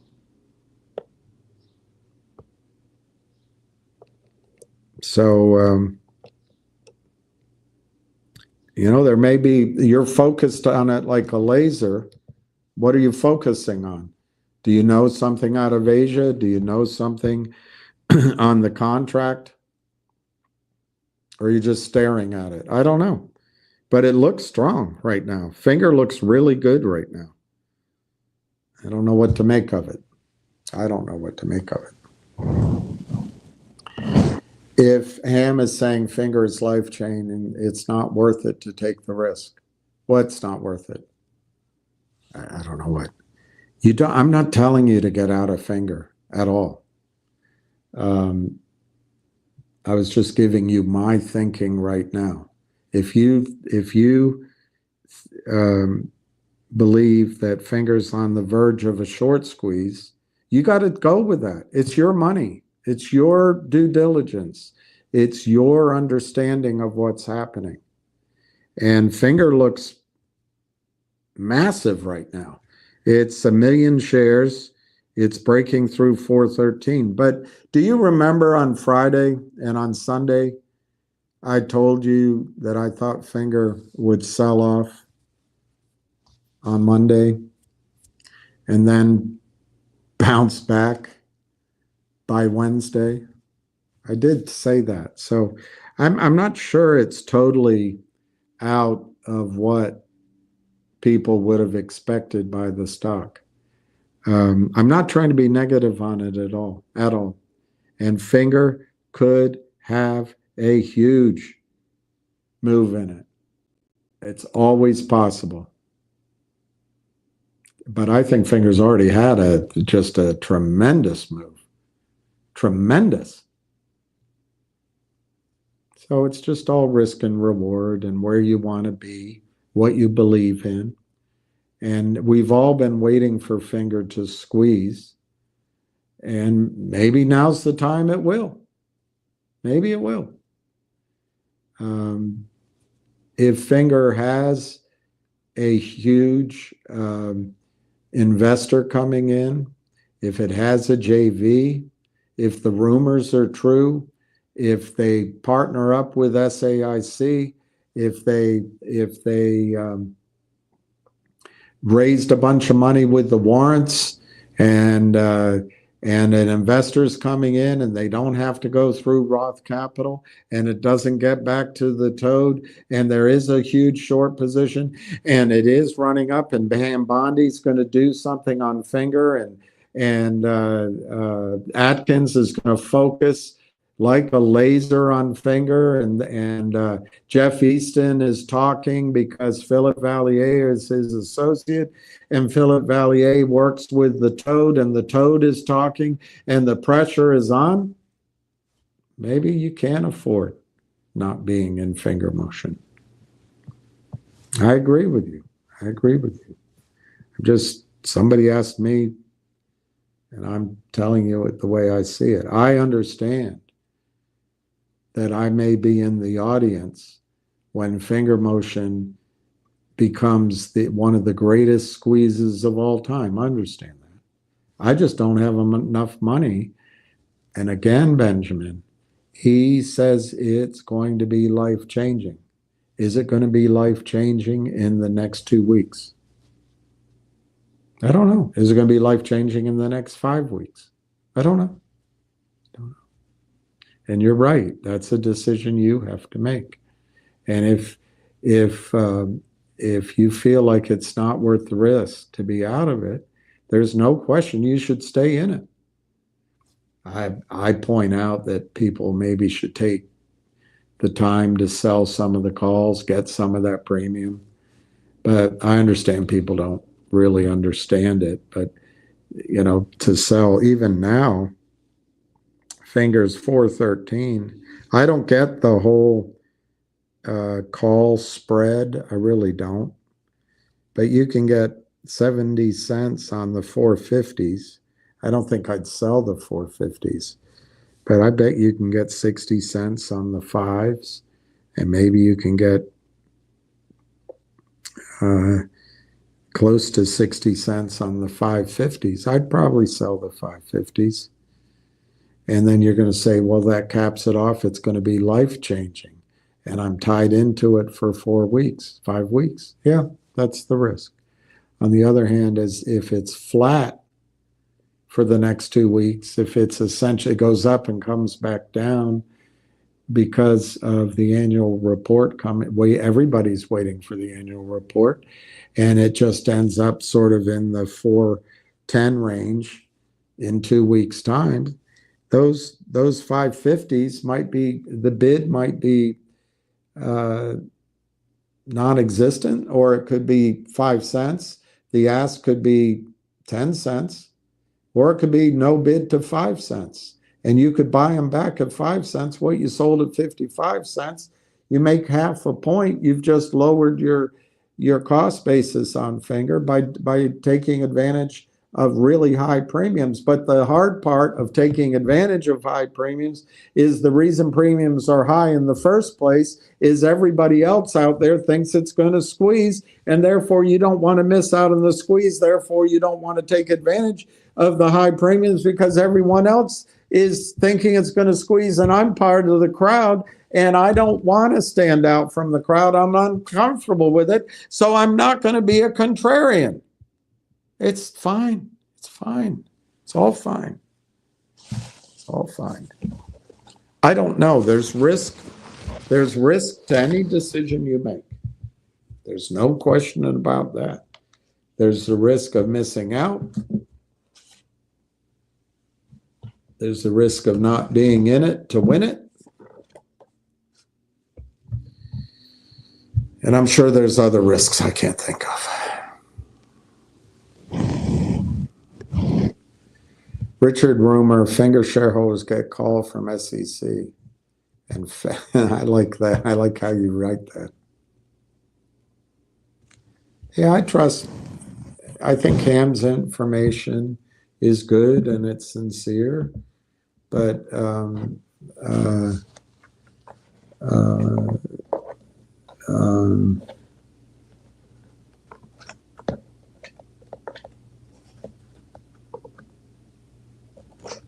I guess I'm just one person. I've followed Ham for a long time. I'm also one person that doesn't have very much money, unlike I used to. So I can't afford, by my own estimation, I don't want to be in dead money for a 3-week period, 2-week period, as I see it. Could I be wrong? Yes. But if Finger Motion's annual report comes out on June 1, I've got to wait 2 weeks. And if it takes a week for analysts and the CEO to come out and to process that information, which the shorts will destroy it. As soon as it comes out, regardless of what it says, the criminals will sell stock they don't own. But it's okay with Adina Friedman as she waddles around the corridors of power, cashing her $2.5 million a month. Being an executive is easy. The patriarchy held it back all these years.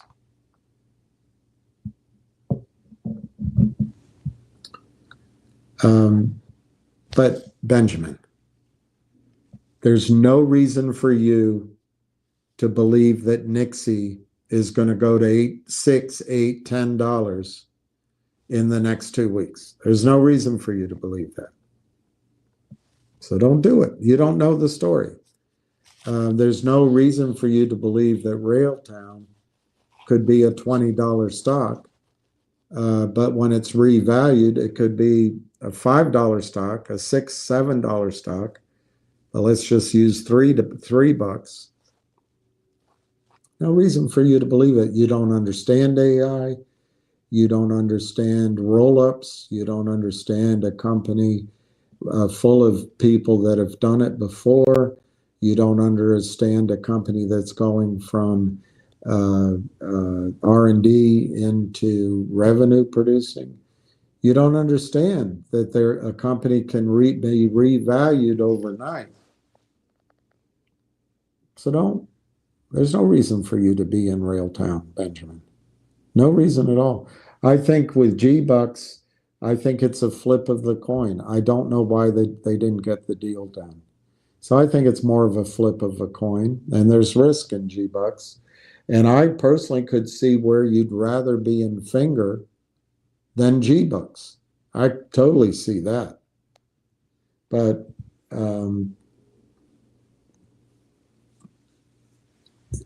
if you're just talking about taking a gamble for 2 or 3 weeks, G-Bucks has some urgency that I don't perceive in Finger. You may perceive urgency in Finger.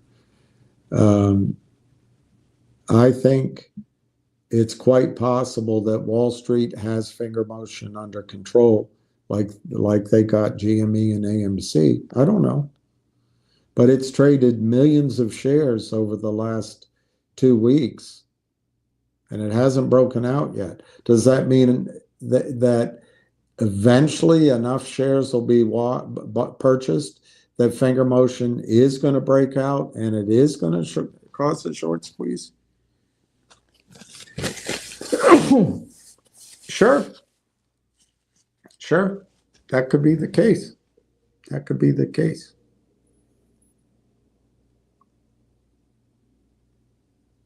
So I think you're very well suited to stay in Finger Motion, and it makes a lot of sense to me.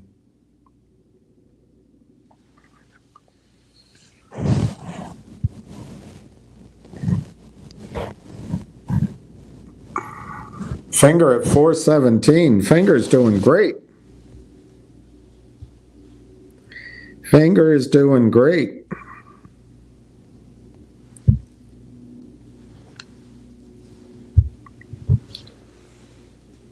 It actually went as high as 418. That's fantastic. Could it be some short covering going on now? Yeah. Could it be the toads pumping it to try to get a deal done? Could it be that the rumor is true? Could it be? Yes, all of it could be. Do you think Railtown why would Railtown do a reverse split? Oh, because it's 30 cents? No. Railtown trades on the Canadian exchange. And I will admit that I have traded a lot in the past. I've traded a lot of Canadian stocks, but I do not know all of their fascination of what exchange they want to be on. But as far as I know, Canada doesn't have a gold-plated slaughterhouse like Adina Friedman's NASDAQ, where everyone wants to get on the NASDAQ. And while she focuses on women on the board, she doesn't focus on settlement. And hundreds of companies every year are slaughtered on her NASDAQ. And they just keep coming, and they keep coming, and they keep coming. NASDAQ used to be a great exchange. It no longer is. It no longer is. But in Canada, much like in the UK, my impression is that they don't mind stocks trading at 5 cents, 10 cents, 20 cents, 30 cents. There's not this artificial preferred exchange like NASDAQ, which is just horseshit under Adina Friedman. So no, there's no incentive for the company to just for appearance's sake do a reverse split so they can meet the requirement of trading above $1 on Adina Friedman's abattoir. So no. But also, Augustine, I don't think you should buy Railtown. You don't understand Railtown, so I don't think you should buy it. But Railtown, you have to understand the stock, so you have the fortitude that when the inevitable spike downward comes, that you can stand to buy more or just to sit there without being scared out. But you, as many times as I put it up, you just cannot get the concept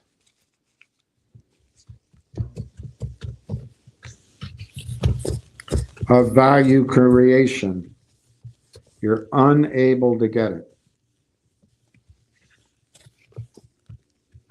Let's just do a couple of quick calculations for Railtown. I've done them before. They're totally back of the envelope, so they could be wrong.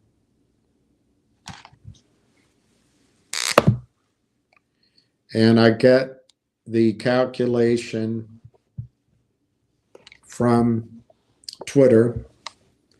I don't know where to find it now. It was up on Twitter.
All right, Augustine. I the question you asked just means you don't understand Railtown. So let's try it again. Let's just try it again. On Twitter, AIP was highlighted for having 400 million in revenue overall existing. They have 160 companies. So if we assume the top 20% of those companies do 80% of the revenue, the 80-20 rule, that means that probably the new combined company is going to focus on rolling up 34 companies approximately. They won't get all of the 400 million in revenue, but maybe they get 320 million in revenue rolled up. The AI multiple for revenue as of 4 months ago was 19x. 19 times revenue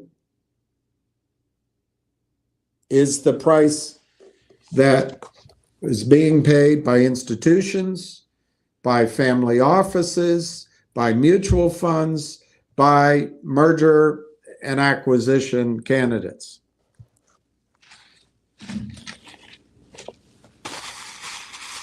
So let's take 320 million and multiply it by 19.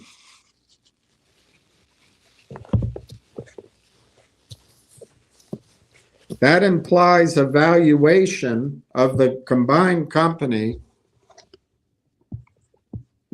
of $6 billion.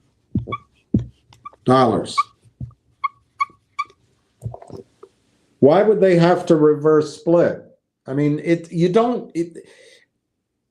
just shows that I haven't been teaching at all. And it shows how lost everyone is. Why would they reverse split? $6 billion. All right, let's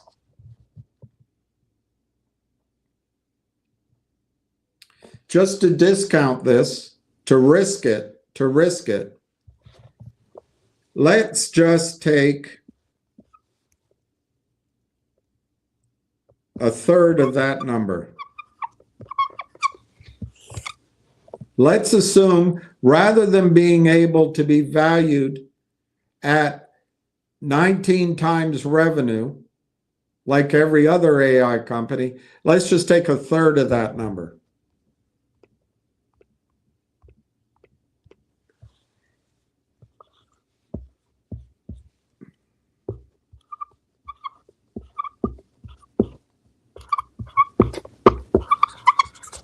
That means in this AI space with great products that Railtown created, but also with the acquisition and rolling up of other companies, they might be able to create a company with $2 billion worth of value. Remember, the $6 billion came by using a multiple of 19 times existing revenues, assuming they buy 80% of those revenues.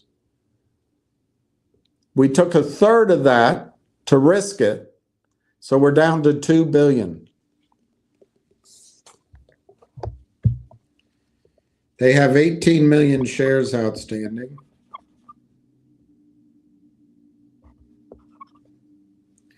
Let's assume, I have no idea. It's all a calculation, but let's assume, it's not, I'm confusing it with NIXX. They have 134 million shares outstanding, 130 million shares outstanding. Let's assume they expand it to 150 million.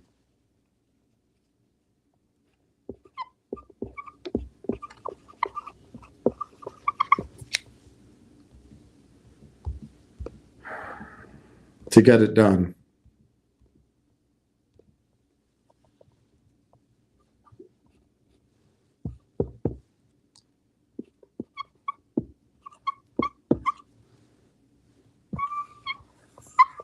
So you take the valuation, which I've already collapsed, and you divide it by 150 million shares. We don't know. Will they issue more? Will it be less? We don't know, because it will depend on the per share value. But you come up with $13.50 a share for this acquisition, not for the valuation of NIXX just on its own because of its suite of products based on some tens of millions of dollars of research over 5 years in the AI space, which are proprietary and are closed and are going after 100 to 150 billion market on their own. No, this is just the roll-up, the acquisition of AI Partners. Okay, so the question is, you've come up with $13.50 a share. You've risked it. And this is a credible number that the acquisition could be worth. But what's one of the flaws? One of the flaws is I've already adjusted for the multiple. I already took it down. One of the flaws is how many shares. So why don't we take a third of that number?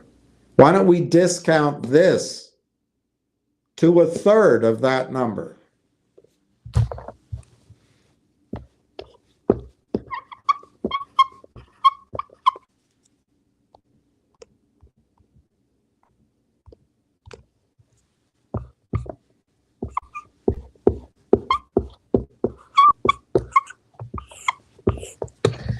That gives you a number of 450. And I've discounted it massively to reflect this acquisition of AI Partners and the roll-up of the revenues. Are there risks? Yes. Can I source it all right now? No, I don't care to. I just want to get over this same concept over and over again. It doesn't register. So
Railtown has taken at least 5 years doing R&D, research and development.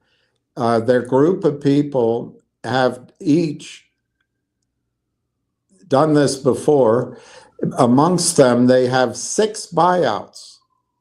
And so they built software companies, which were then sold to bigger companies at big multiples. So for 5 years, Railtown has been an R&D company. They've raised money, no idea what price, but they finally are trading in a company called Railtown in Canada. And the Canadian dollar trades at a discount to the US dollar. So here in the United States, on the over-the-counter markets, we pay 30 cents. Well, they're going to do a reverse split. No, they're not going to do a reverse split.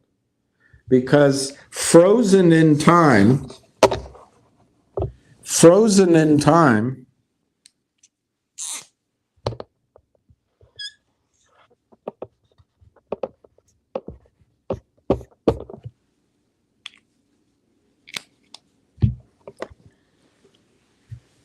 is the stock price, because nobody in Canada that's associated with Canaccord or with the principals of these two companies can buy it. They have a merger and acquisition quiet period.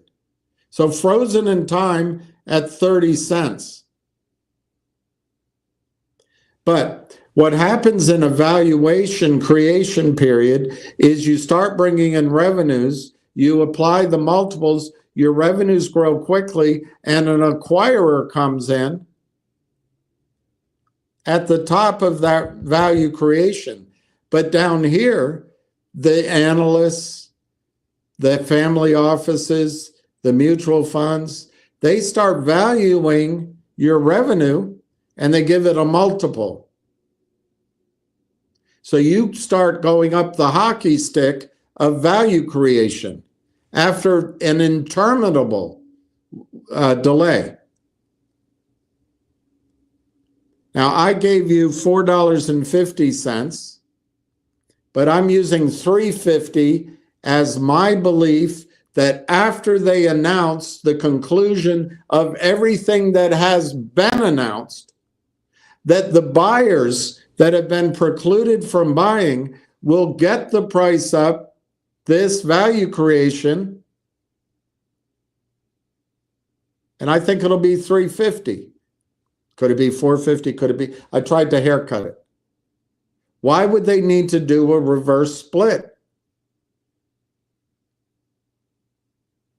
And why would anyone short this stock? This is a situation where the company is going to come at you with value creation that's going to blow your socks off. And you're sitting there trying to figure out, are they going to do a reverse split? You're not getting it. And it's my fault. It's my fault. It's my fault. Let me come at it a different way.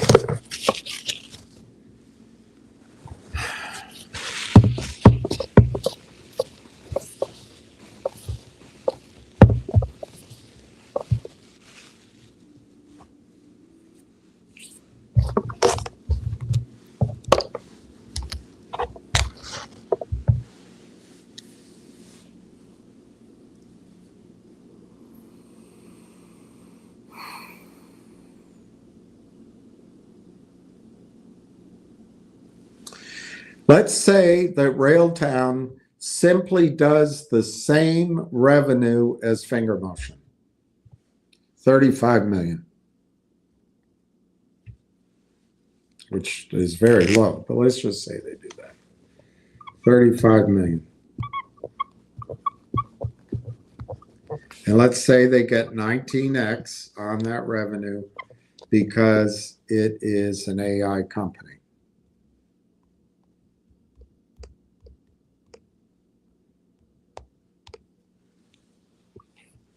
That's a valuation of 665 million. They have a lot more shares outstanding than Finger. But let's divide that by, instead of, they have 136 million out. Instead of using 150, let's use 250 million shares just to allow for anything you're worried about.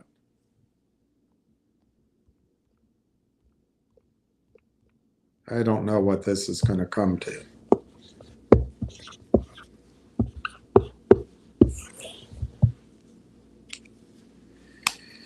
That's $2.50 a share. It's $2.50 a share. Are they going to reverse split? You don't understand what you're doing, so that's my fault. It's my fault. Please don't buy Railtown. You don't understand it. There are risks. The whole deal could fall apart. It could take longer. You've got a lot of attorneys. If the deal to buy AI Partners somehow fell apart, they would fall back on their 4 products that they invented, one of which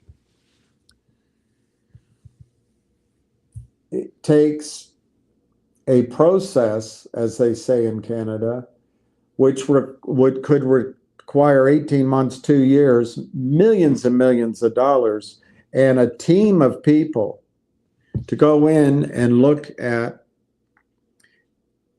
legacy software at a big company.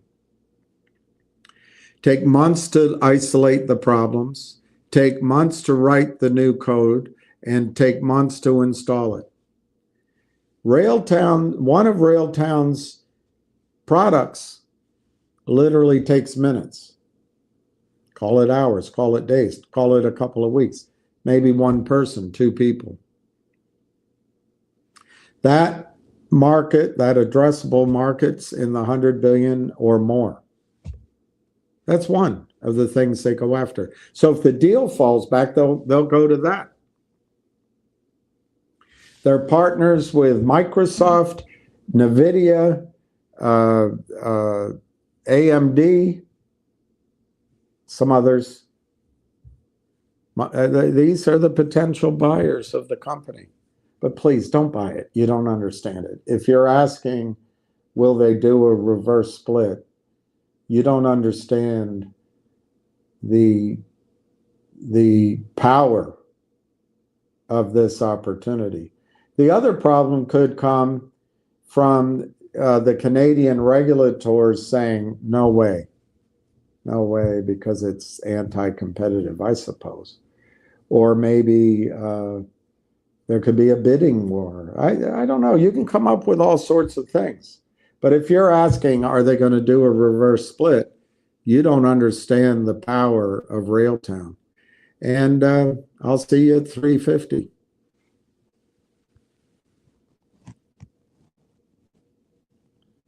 Thoughts on MLSS?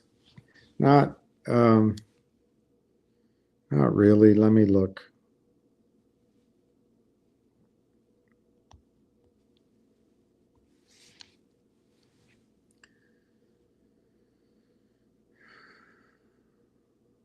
So it this is another one, Pete. I don't know why you guys get caught up on these.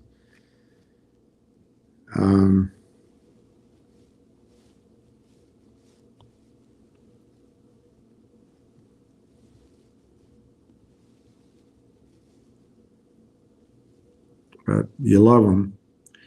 You love these stories. I think it's one of them. Let me just check. I mean, it's not as bad as some of the others. So I'll give you that. It's not as bad as some of the others. But the stock gets crushed downward, clearly after a financing. But it's not as bad as the others. So I see why you're looking at it. So I don't know anything about the company. Based on the chart, it's volume, it's no big deal. The money flows and the MACD are crossing. It looks good. Turning bullish.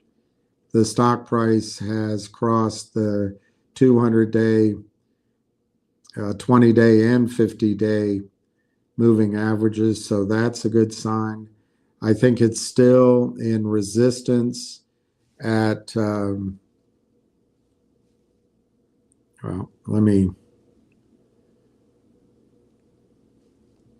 it's hard to draw on this, but I think there's a ton of resistance at approximately $1.10, $1.12. So that's your breakthrough number in that range, $1.10, $1.15.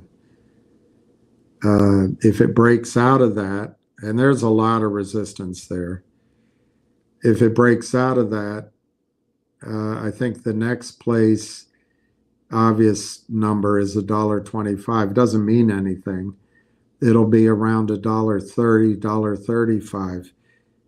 There is a ton of resistance at $1.35 range, ton of it. So then if it breaks through that, $2 will be your next rough resistance. There's a big blockage there. So these blocks are going to be the stock goes up, hits it, pulls back, again, pulls back, again, pulls back. The third or fourth time it'll break through. Those levels will become support if the stock is meant to break out. Once it breaks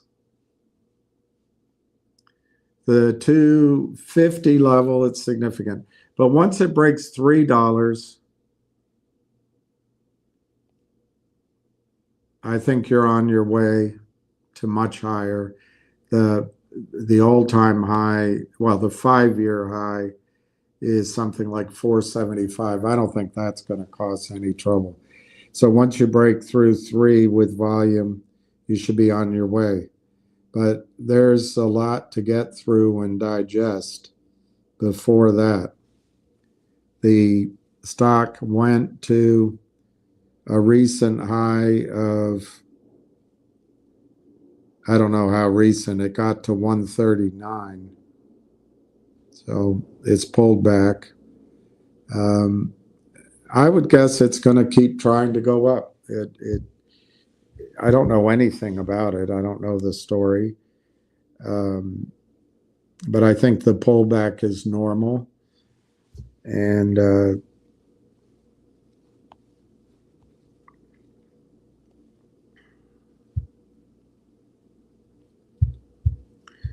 that 139 range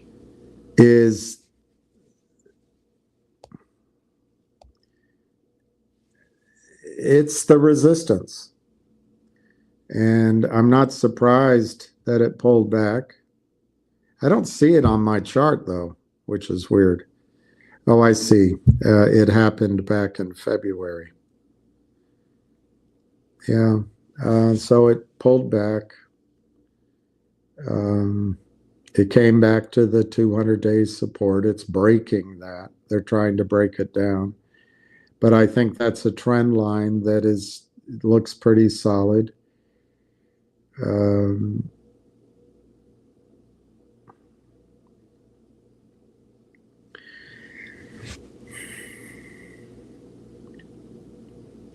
After hitting that 139, it gapped downward in the way I read it.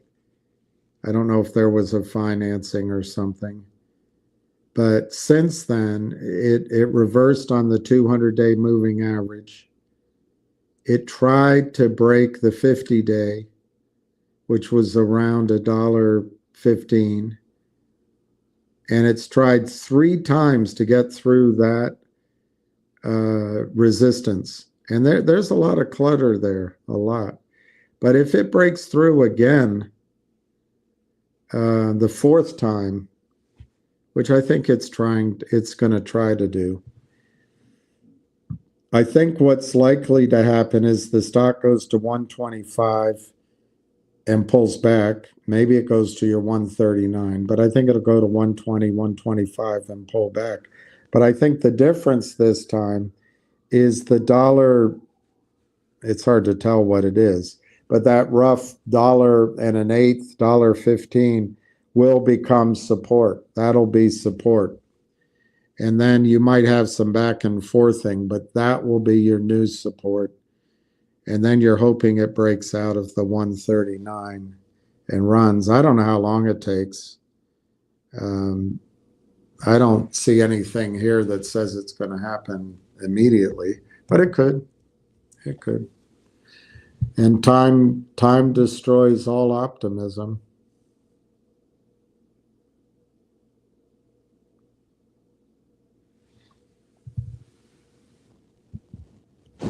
I have gobs of your top 5 picks. See, I already erased them. Let's see what happens.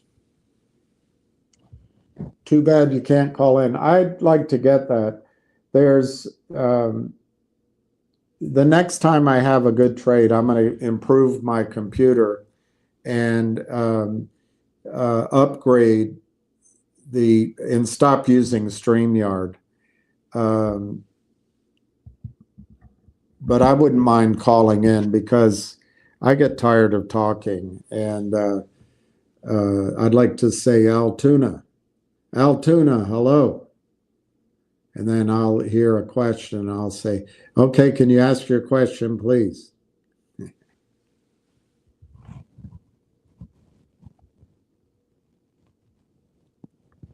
Anson Group currently has no position in finger motion. You know that? You know who their clients are? Anson Group may not have a reported position,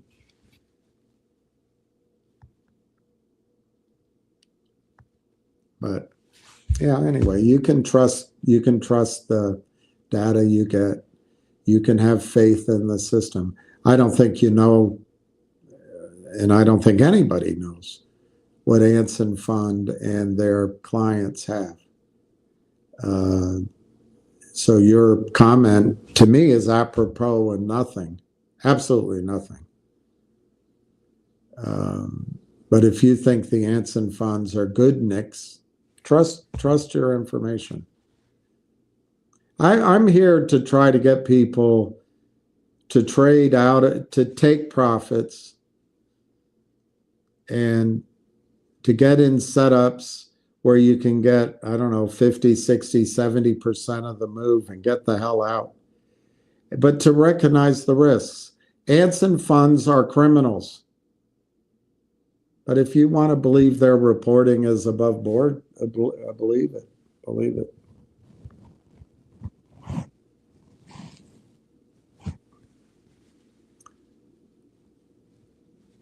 Yeah, Sparky, I hope you make some money. I hope you make some money.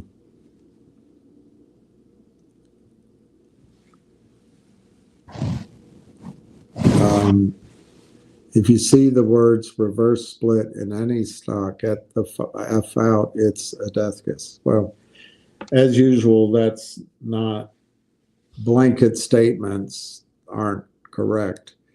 If you see a reverse split in a company who has been destroyed by Lynn Partners, Kramers, Rubenstein, Easton,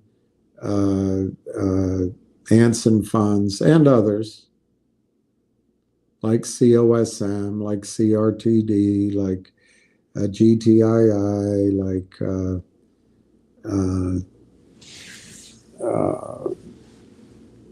MULN, like MMAT. The list just goes on and on and on. What happens, Augustine, is these CEOs go to Ari Rubenstein's firm, Yorkville, I think is where he worked, and they'll receive an offer to raise money at a price, and then they have to sign a toxic convertible note, or they now are signing these at the money offerings, which when you read them are full of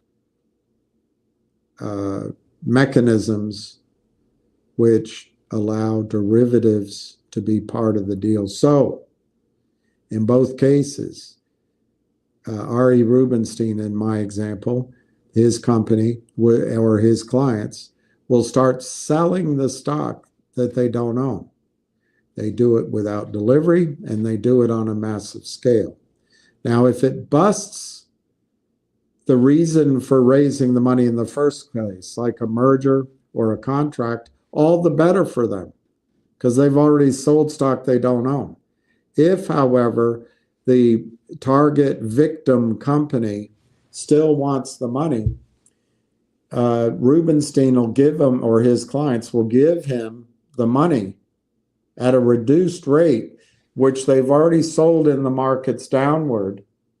And they'll have a toxic formula or an existing warrants or some kind of derivative setup. So after the stock is placed, Rubenstein's clients will continue to sell it down. And then the opportunist participants will come in. And if it's on an Adina Friedman stock, all the better, because she doesn't give a shite. She couldn't care less. If it's a cancer company, if it's a defense company, if it's a therapy company, if it's an energy company, she couldn't care less. Just as long as she can prattle around Wall Street as one of the most powerful women.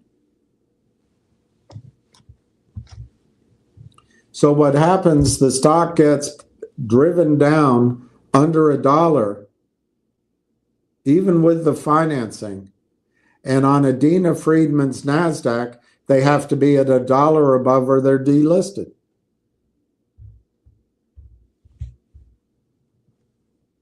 So they do a reverse split. That's the situation, Augustine, that Stony Bones is referring to. The rest of his analysis sucks. There are cases where reverse splits work. There are cases where companies desire to reduce their outstanding shares, and it works. So he's not right about if you ever see it, but most of the time he's right. Most of the time he's right. I'd say the only time companies do reverse splits anymore is to stay on Adina Friedman's market.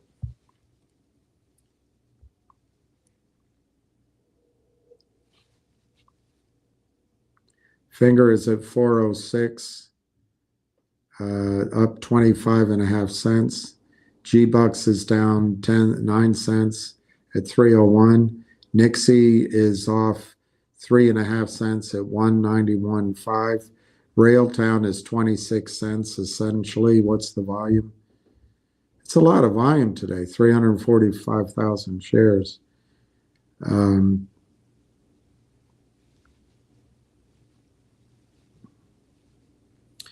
I'll probably sign off at 4. So Stony Bones wants me to name a good reverse split. I don't have the patience to look them up. I don't even have the patience to go back through it. But there are companies that have done successful reverse splits. My sense is you're going to find it when there's a stock merger. You're going to find it when they're bigger companies, when they're much bigger companies. And you're going to find it in a situation where it's not just done to meet a listing requirement on Adina Friedman's NASDAQ. So I don't want to get in an argument.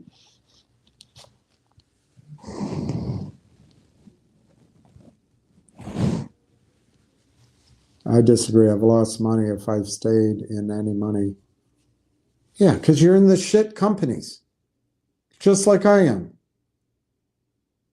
Any company that does a reverse split in order to stay on a listing that's taken toxic financing, they've all get destroyed. I agree.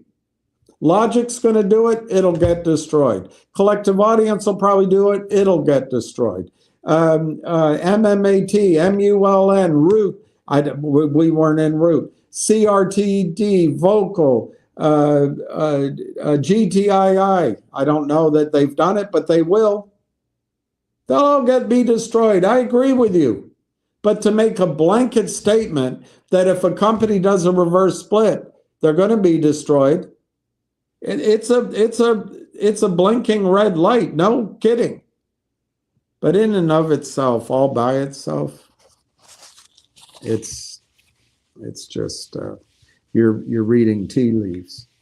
But I agree with you. In all of these stocks, all of them, if they've done toxic financing and they're doing a reverse split to stay listed on Adena Friedman's NASDAQ, they are going back to zero, all of them. And I promoted Logic. Oh, Stony.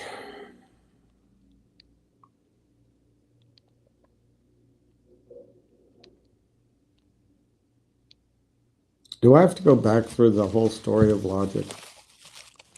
You're so knowledgeable, and yet you just sum it up in what you promoted Logic. Number one, if you're saying I promoted it as a stock promoter, a pump and dump, I did not. If you're saying that I thought it was a good investment, I did. And in fact, I own both purchased before the DLQ reverse merger and afterward. The DLQ D-spec, and afterward, I own a lot of Logic.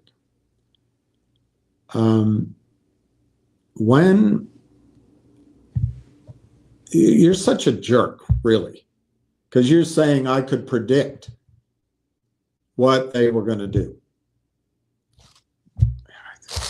It's just so simplistic, argumentative crap. I don't really appreciate it, but let's go through it again.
Logic was trading at something like 25 cents to 40 cents.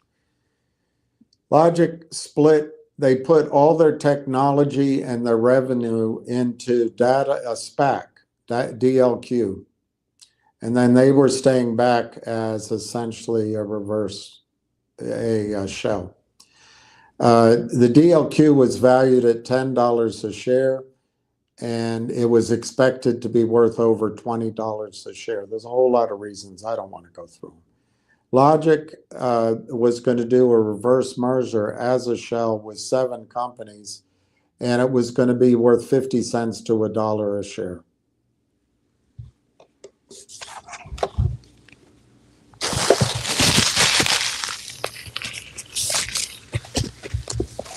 Then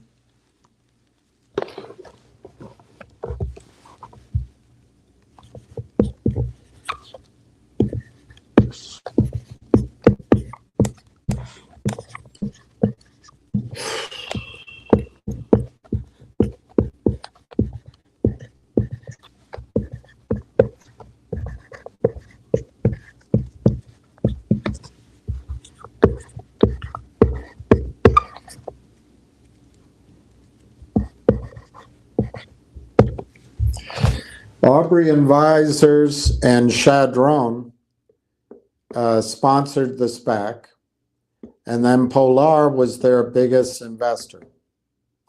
Now, what happened with the SPAC, they kept it at $10 pretty much, but Logic started trading down.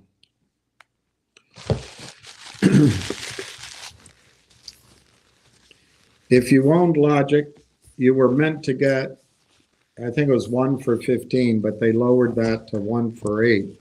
I think you got 8 shares of, you got 1 share of DLQ for every 8 shares or 13 shares of Logic you had.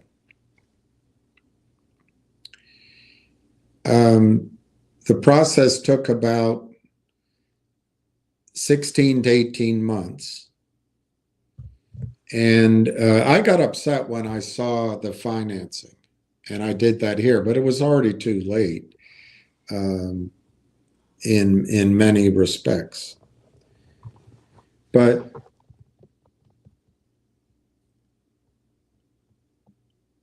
because Aubrey Advisors and Chadron did not answer questions quickly to the SEC, the deal looked like it was going to fall apart. Boy, do I wish it had. But in order to close the deal, Aubrey and Chadron raised $5 million.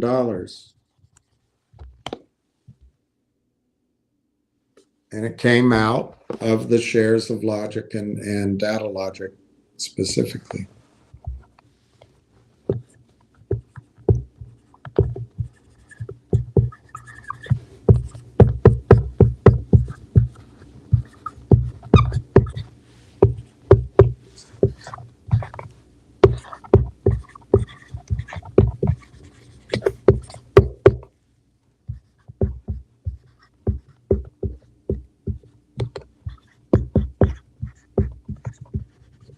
So they raised $5 million, and $2.5 million went to the attorneys, $2.5 million went to the financial advisors, Tony.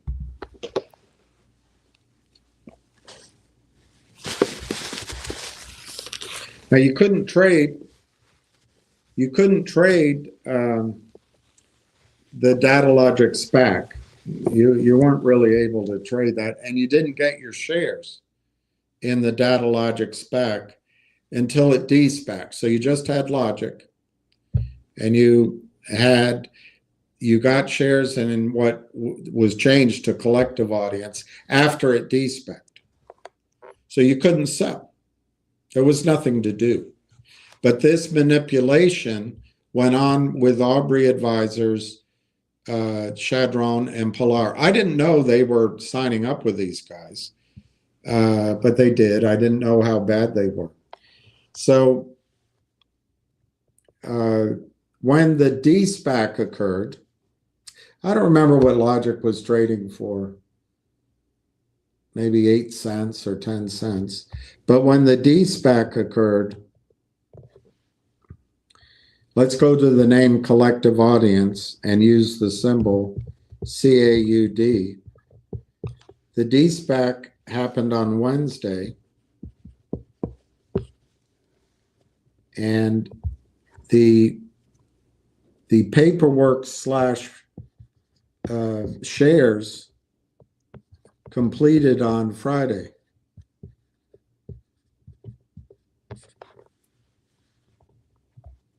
CAUD opened at $42 a share. $42 a share, CAUD did. Somebody, you can guess who, called NASDAQ and maybe FINRA, maybe SEC, and said,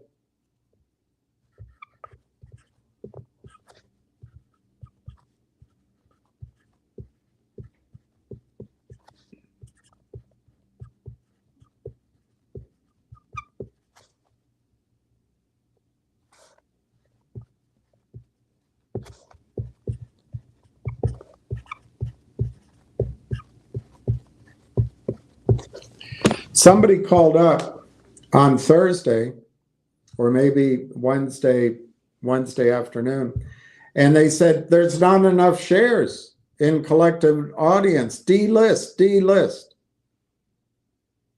So NASDAQ or whoever was in charge halted trading. Now, Aubrey Advisors and Chadron just paid attorneys $2.5 million, and they've done hundreds of de-SPACs, and they run hundreds of billions of dollars.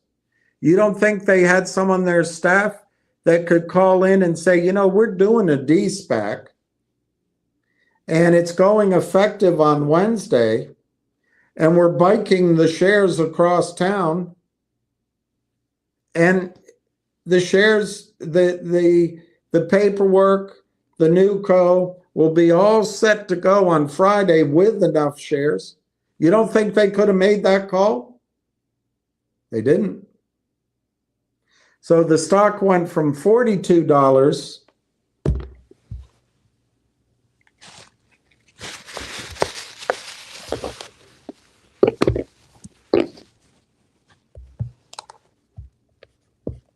when it started trading the following week.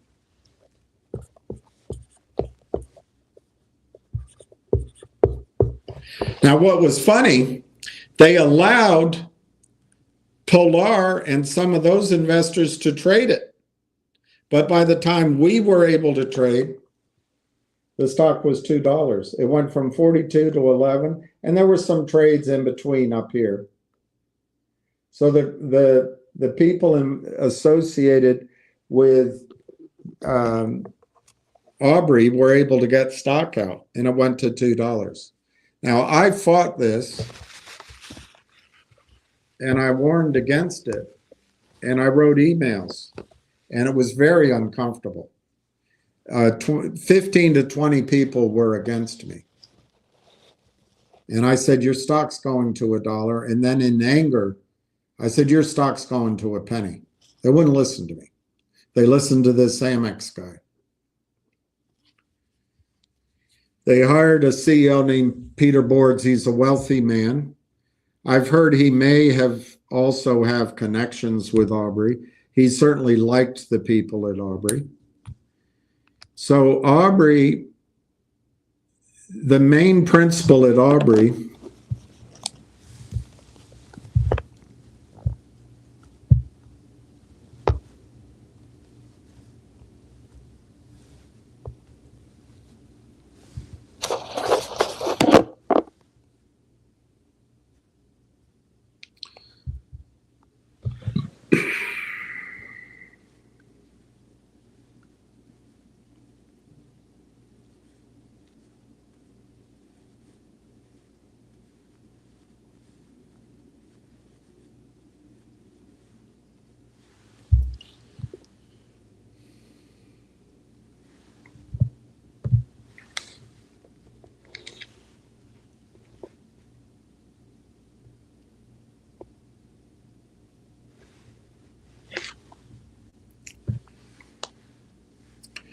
this guy is the CEO of Aubrey Advisor, Jeffrey Tierman, and he now owns 90% of Collective Audience. So basically, he destroyed the company, and I think at complete conflict of interest and corruption, he now owns 90% of the company. He has 30 years of international experience, especially in fund management, corporate funding, turnarounds, restructuring, and workouts. Since beginning his career, Jeff has executed several long and complex international corporate restructurings, turnarounds, reorganizations, recapitalizations, both as primary shareholder and on behalf. He negotiated, executed, participate in numerous types of corporate transactions, public listings, spinoffs, pre-PAC, bankruptcies, administration, organizing, and leading creditor committees, corporate rationalizations, acquisitions, balance sheets, refinancings, as well as analyzing and executing numerous debt and equity investments and capital structures arbitrage positions. Jeff founded Aubrey Advisors as a private investment firm in 2016.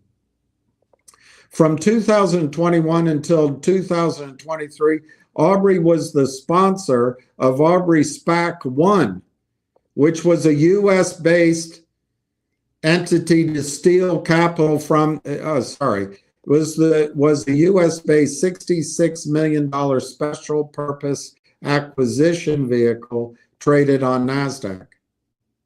In early November 23, the Aubrey SPAC successfully closed its merger with DLQ Inc., now Collective Audience. I wonder if he's childhood friends with Peter Boards. And then he did something out of Slovenia. He did something out of London. He did a bunch of other shit. Finland, Estonia. So you're telling me he wouldn't have been able to raise enough money so the Collective Audience had some capital as it de-SPAC'd? It de-SPAC'd without any money.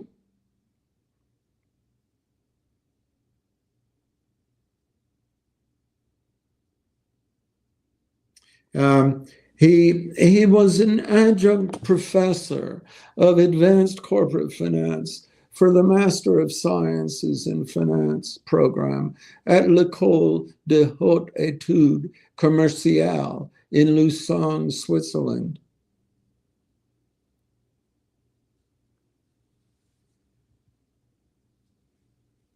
The focus of Mr. Tierman's lecture centered on corporate valuation. So how did he value Collective Audience at $10?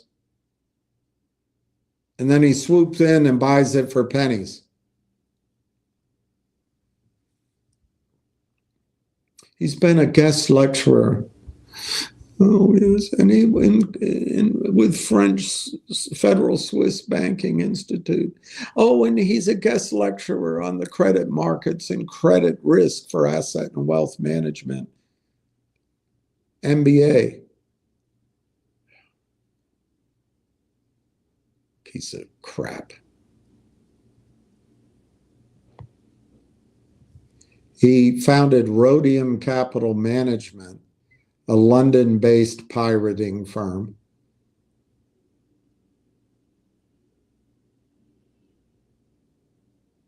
$260 million, set up in Cayman Islands.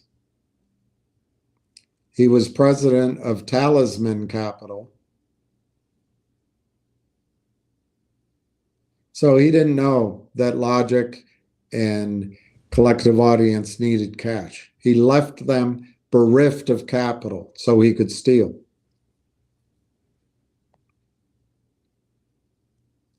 In 1990, he received an MBA with an emphasis in corporate finance and tax accounting from the A.B. Freeman School of Business in Tulane.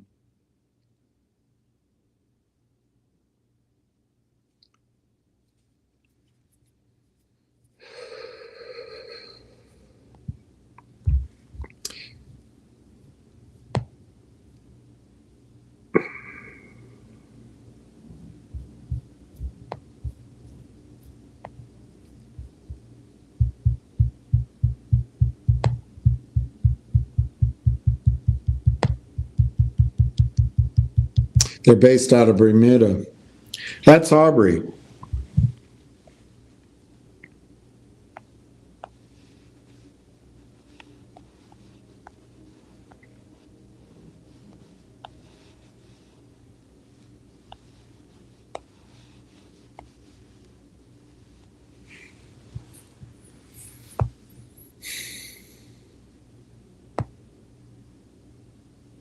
I can't find Chadron quickly, and I don't care enough to find it. They're here somewhere. there's a credit union, and there's, it's not coming up. But the story's the same. So Stony, what they did was and I don't think Brent signed it up, but I believe it's possible that Peter Boards was friends with these guys. He's close to them. I don't know if he was in on it, but the company was stolen from shareholders and now belongs to Jeffrey Tierman. I think with his experience, he knew exactly what he was doing.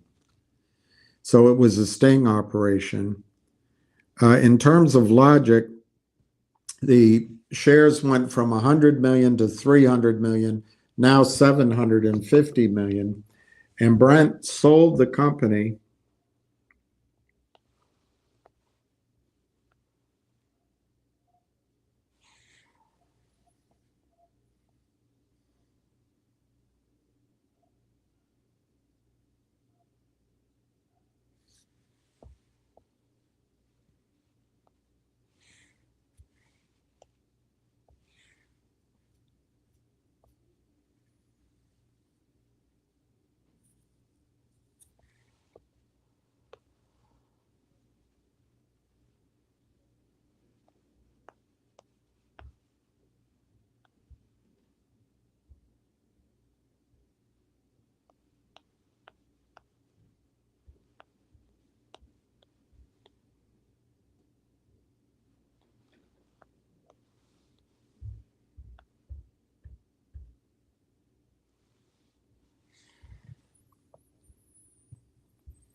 to MedLab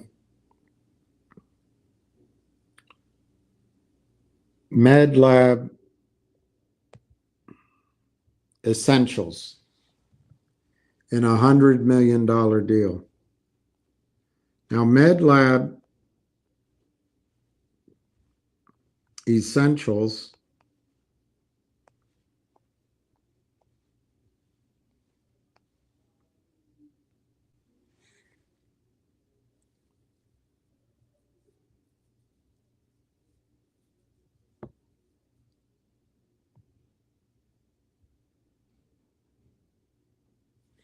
This is the website of MedLab Essentials. Crap. But it impressed Brent. They have a picture of cells and some crap here, wording. And then they have just a traditional woman looking at a microscope. This impressed Brent. They have something for Crohn's disease, a lot of detail. They have a virus platform, great pictures. Its MedLab is an advanced, I can't read that from here, biotechnology company with a unique approach. It's got a unique approach, and it's cell-based therapy for various human things. It's a great website. And they're dedicated to providing cell therapies. Great website. They have strict practices. They have a full service lab. And I mean, they're amazing. So this is what impressed Brent. But when you go to the team,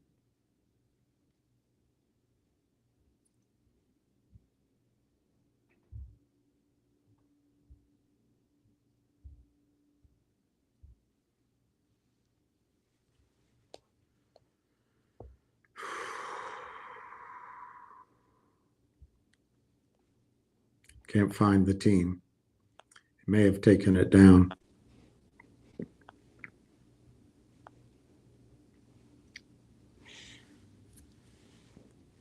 I mean, they give you such exciting things like a picture of laboratory workflow. They have a white guy. He looks impressive. It's not a stock photograph. He really works there.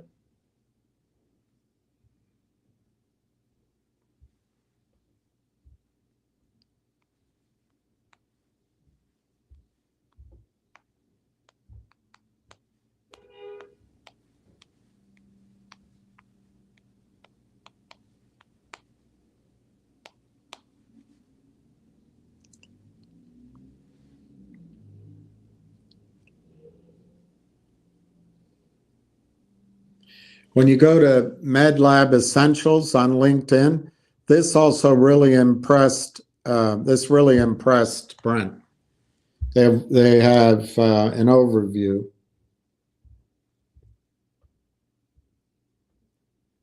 They have, if you can see here, 10 followers. 10 followers. 10 followers.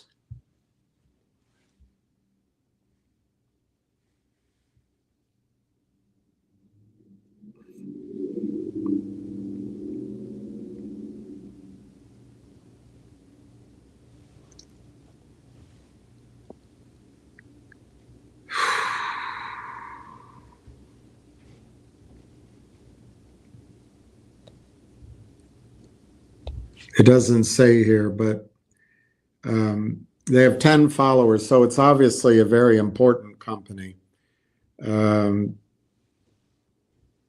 They were founded, I can't find it, but they were founded at the exact time the Aubrey SPAC was set up.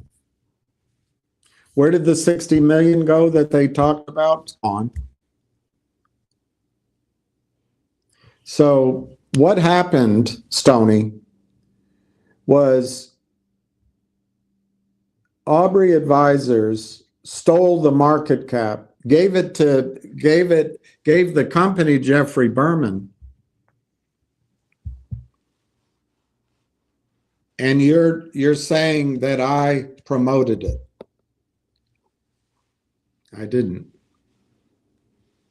I got very angry.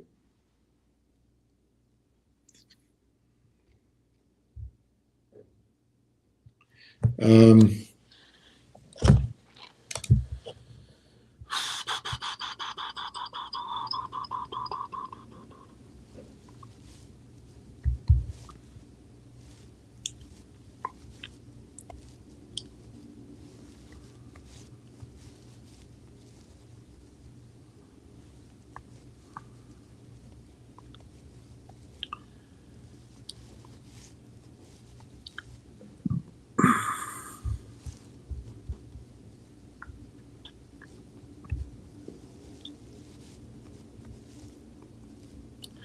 not even sure collective audience even exists anymore.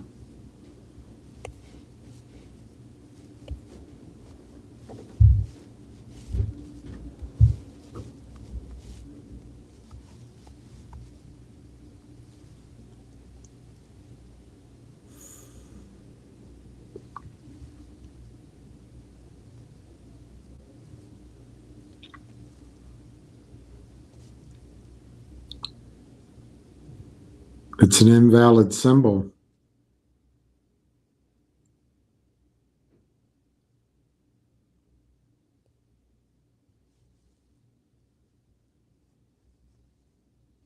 Invalid symbol.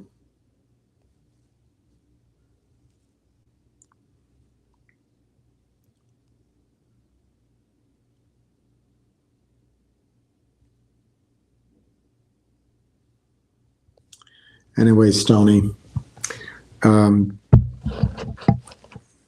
going to just end it here. I want everyone to know your opinion that I promoted logic. And I thank you for your input.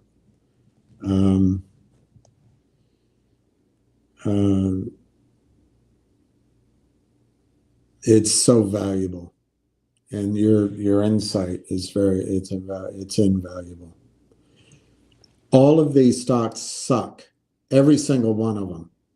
They are all destroyed by the institutional investors, the CEOs, Congress, the regulators. It's all a system. But you think I should be somehow prescient on how they all work. I think, Stony, you should buy CDs and buy them at a big bank that's in trouble because they're insured by the FDIC.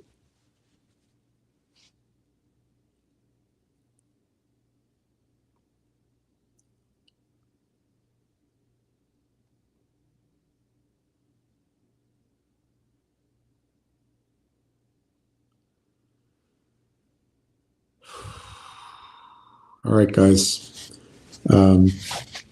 Stoney's great. And Stoney says that I promoted logic, and what would I call it? So I'm going to go with Stoney. Stoney's here to help you. He only buys crypto. So focus on Stoney. Guys, I do my best. I can't, I'm not going to make any statements, but Stoney doesn't give a fuck. You know what? This is going to be my last podcast. I'm done. I'm finished.